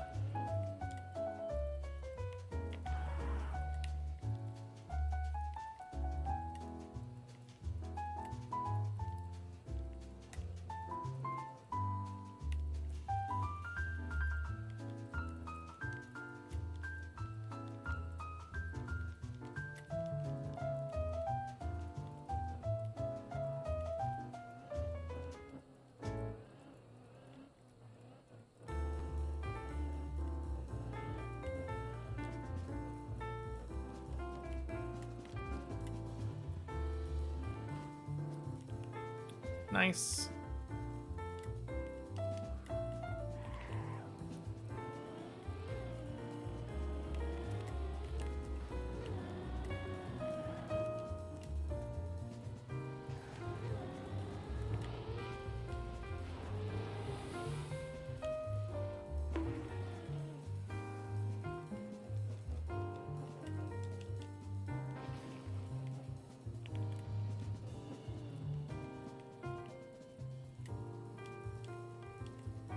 clenched a bit. Oh, because I was going towards the tree. I think that's generally fine. As long as you know to release a little bit when you're going towards the tree. You don't want to get, like, stuck in the branches.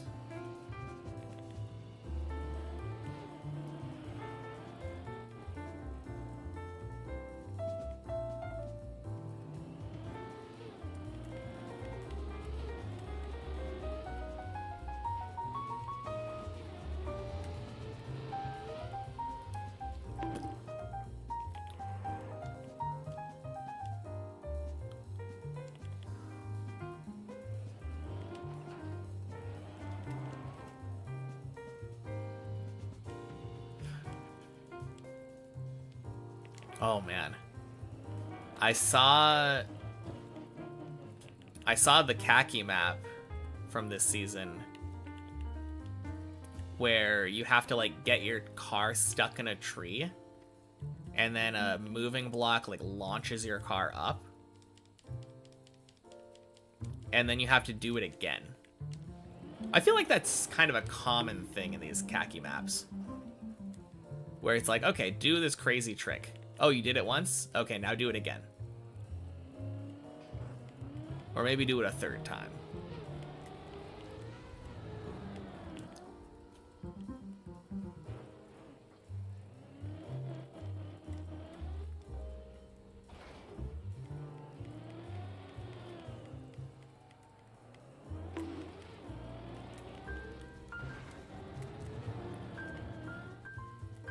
Definitely the khaki spirit, yeah.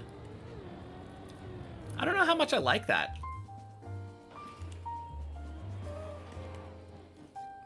I mean, it makes sense, kind of, though.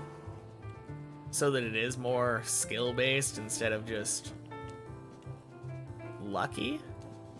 If it was just one time, then you can just nail the trick and be lucky.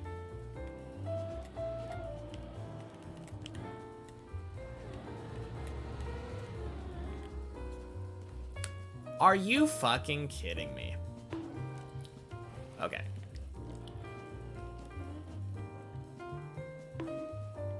People still finish the map somehow, right? Sometimes the trick's RNG. I mean, it just means that you have RNG multiplying by RNG, right? Just gotta get lucky twice. How hard could that be?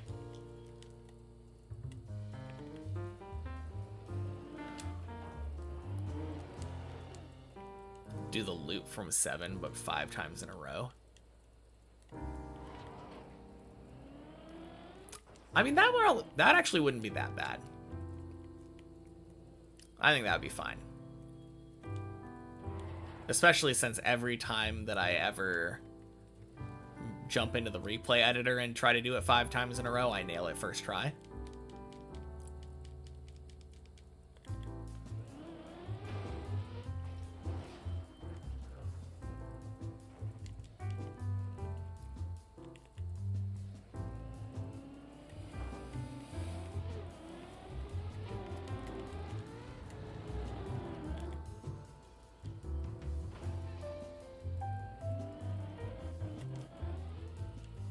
For you would be a khaki nightmare map.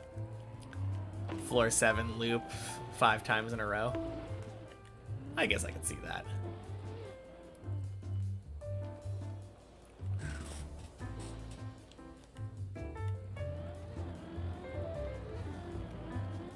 Man.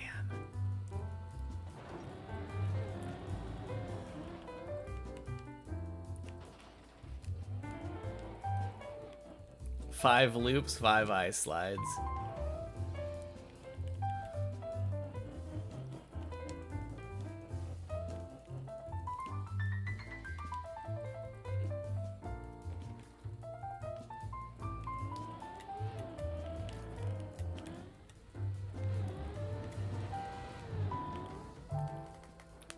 Nice, good enough.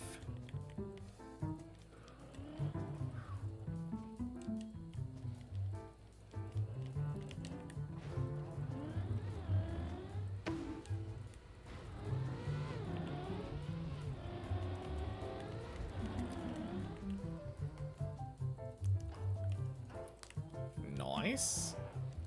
Happy Monday, Tula. And happy Monday, Kablamo Man. How's the climbing been today? Pretty god-awful. But hey, we're back on 10. 8 equals 10.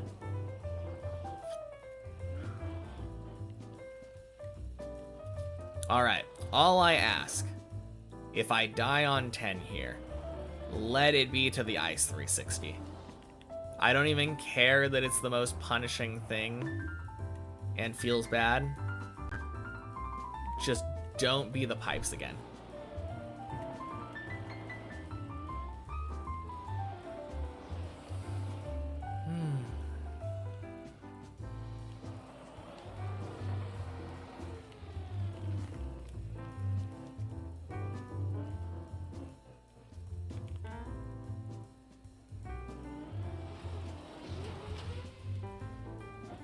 One down.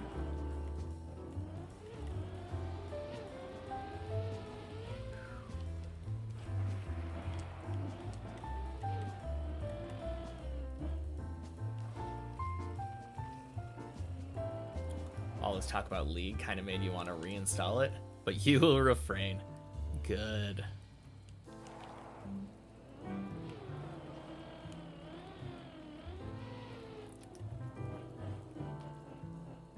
That's the hope, but we don't type that before we actually get to the thing.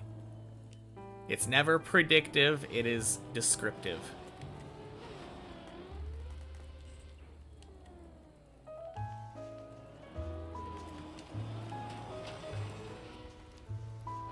Days PB, let's go.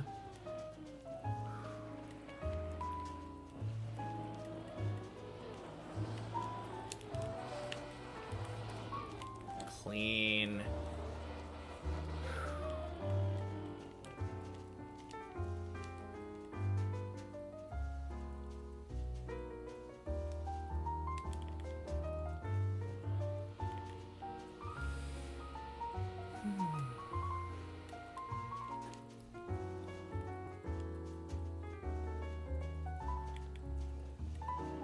Daily reminder. No questions once I'm up this high. No prage. No stupid jinxy messages. Write normal chat messages as if we were having conversation, or shut up, please.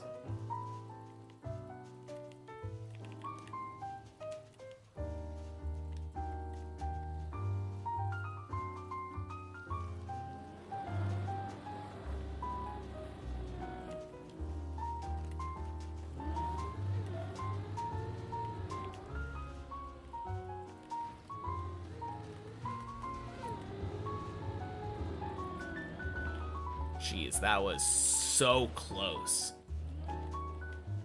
Whew.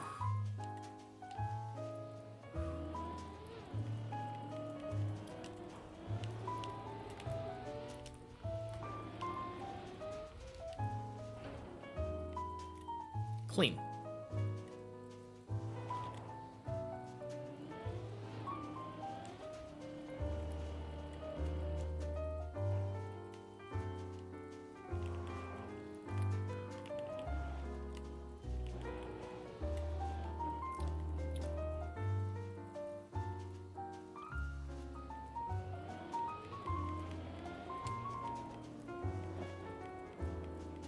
Only if onto something you mean onto something that might get them timed out.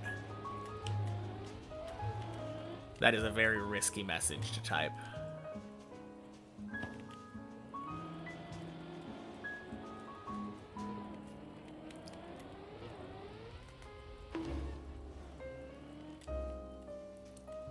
So let's not type stuff like that or think about that or condone that, because I don't want to get annoyed while I'm trying to climb here. No, I believe that you got it. I'm just saying, like, I expect better from Tolly.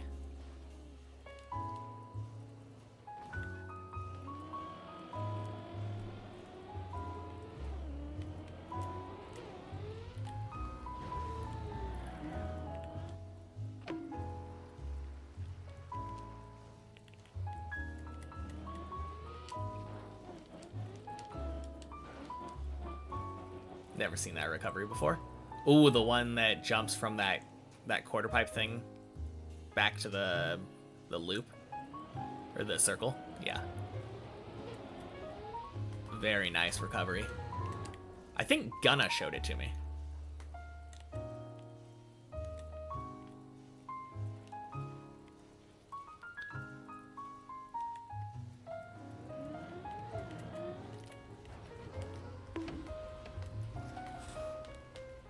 Please? Fuck! Fucking loop! Oh, god damn it. It was a bad attempt, but it looked so close.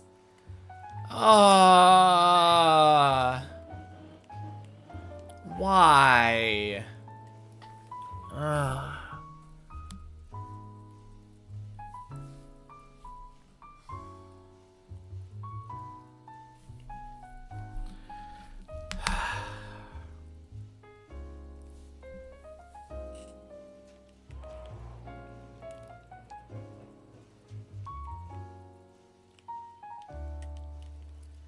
God, I hate 11.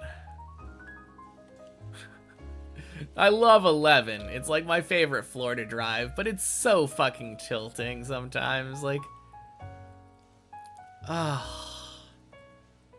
that jump in particular, I've never liked it. It feels cool when you get it, but like, I don't like the entry into the wall ride there.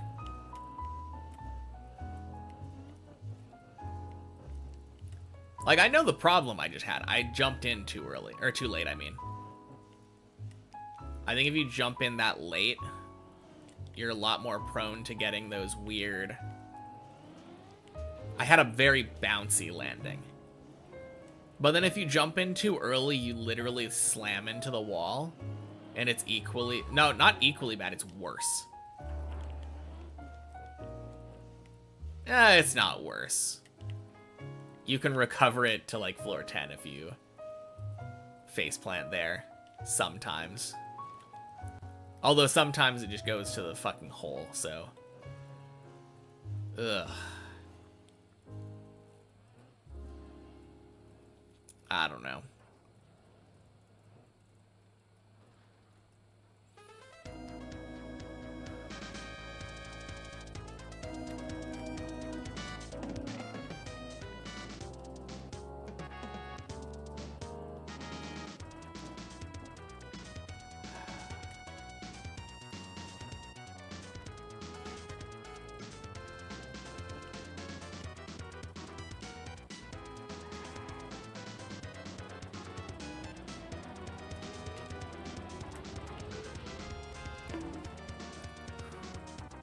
Nice.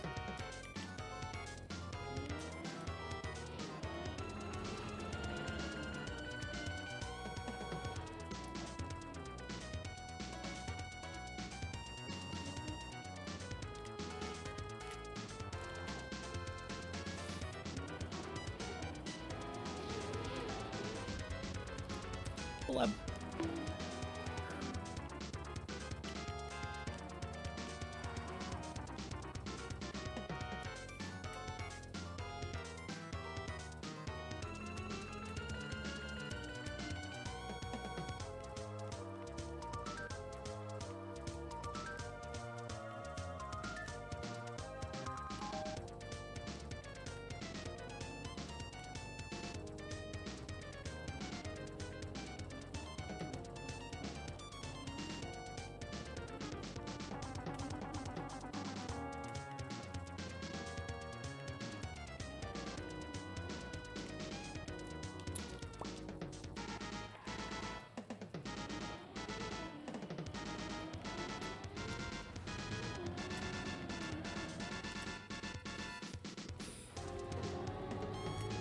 You know, it's very possible that my run lasts until after 4 p.m.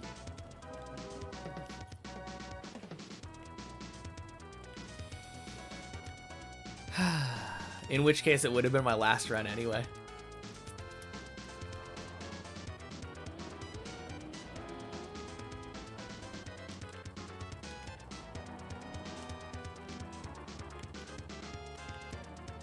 Well, I made it to 11 today.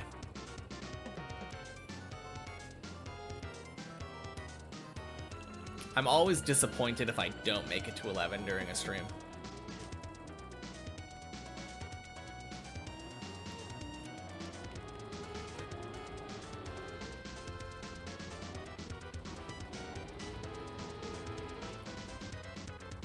Boink.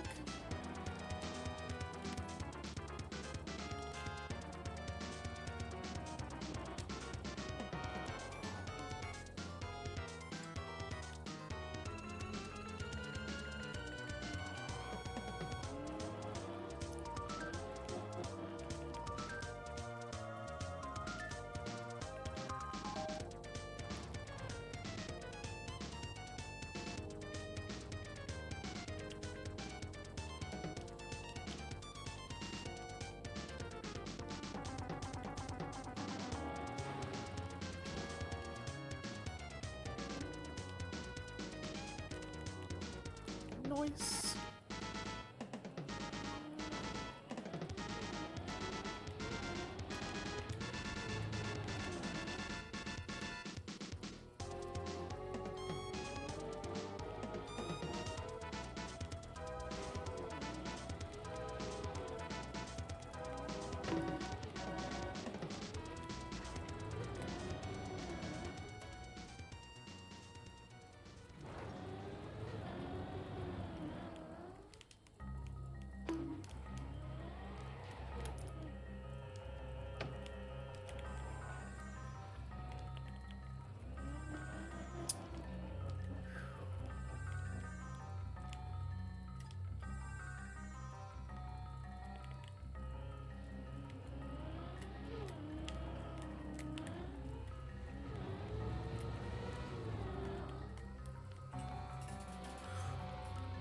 Eek! Okay.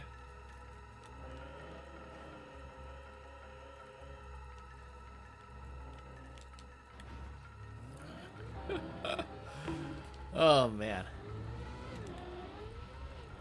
Quite lucky with that one.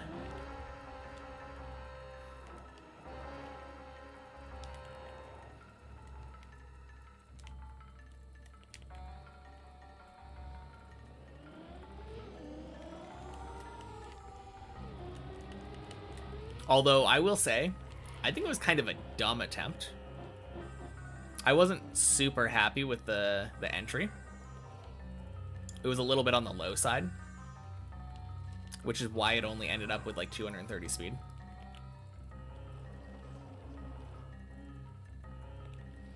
But hey, 8 equals 10.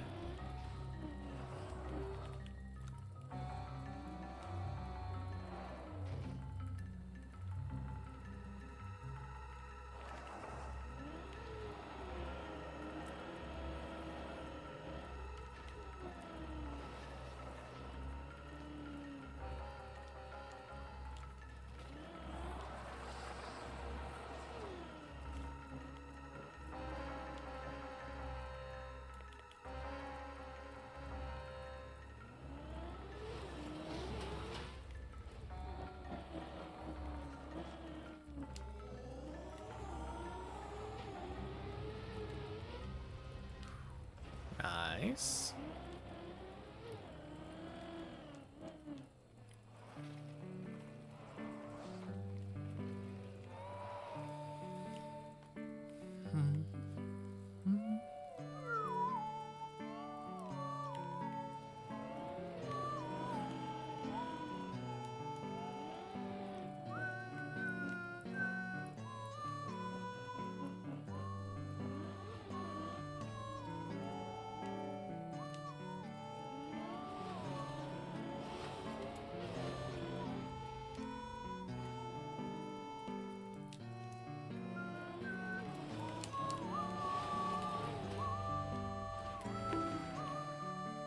Nice.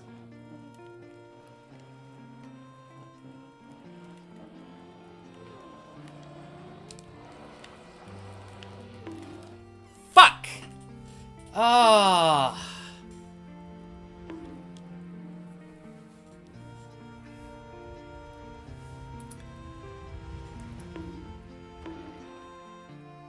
Anyway. Yeah, I'm taking off. Fuck this map. Floor 11 PB today.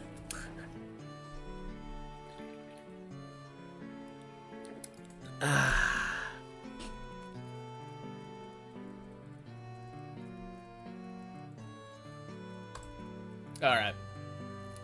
See ya, everybody.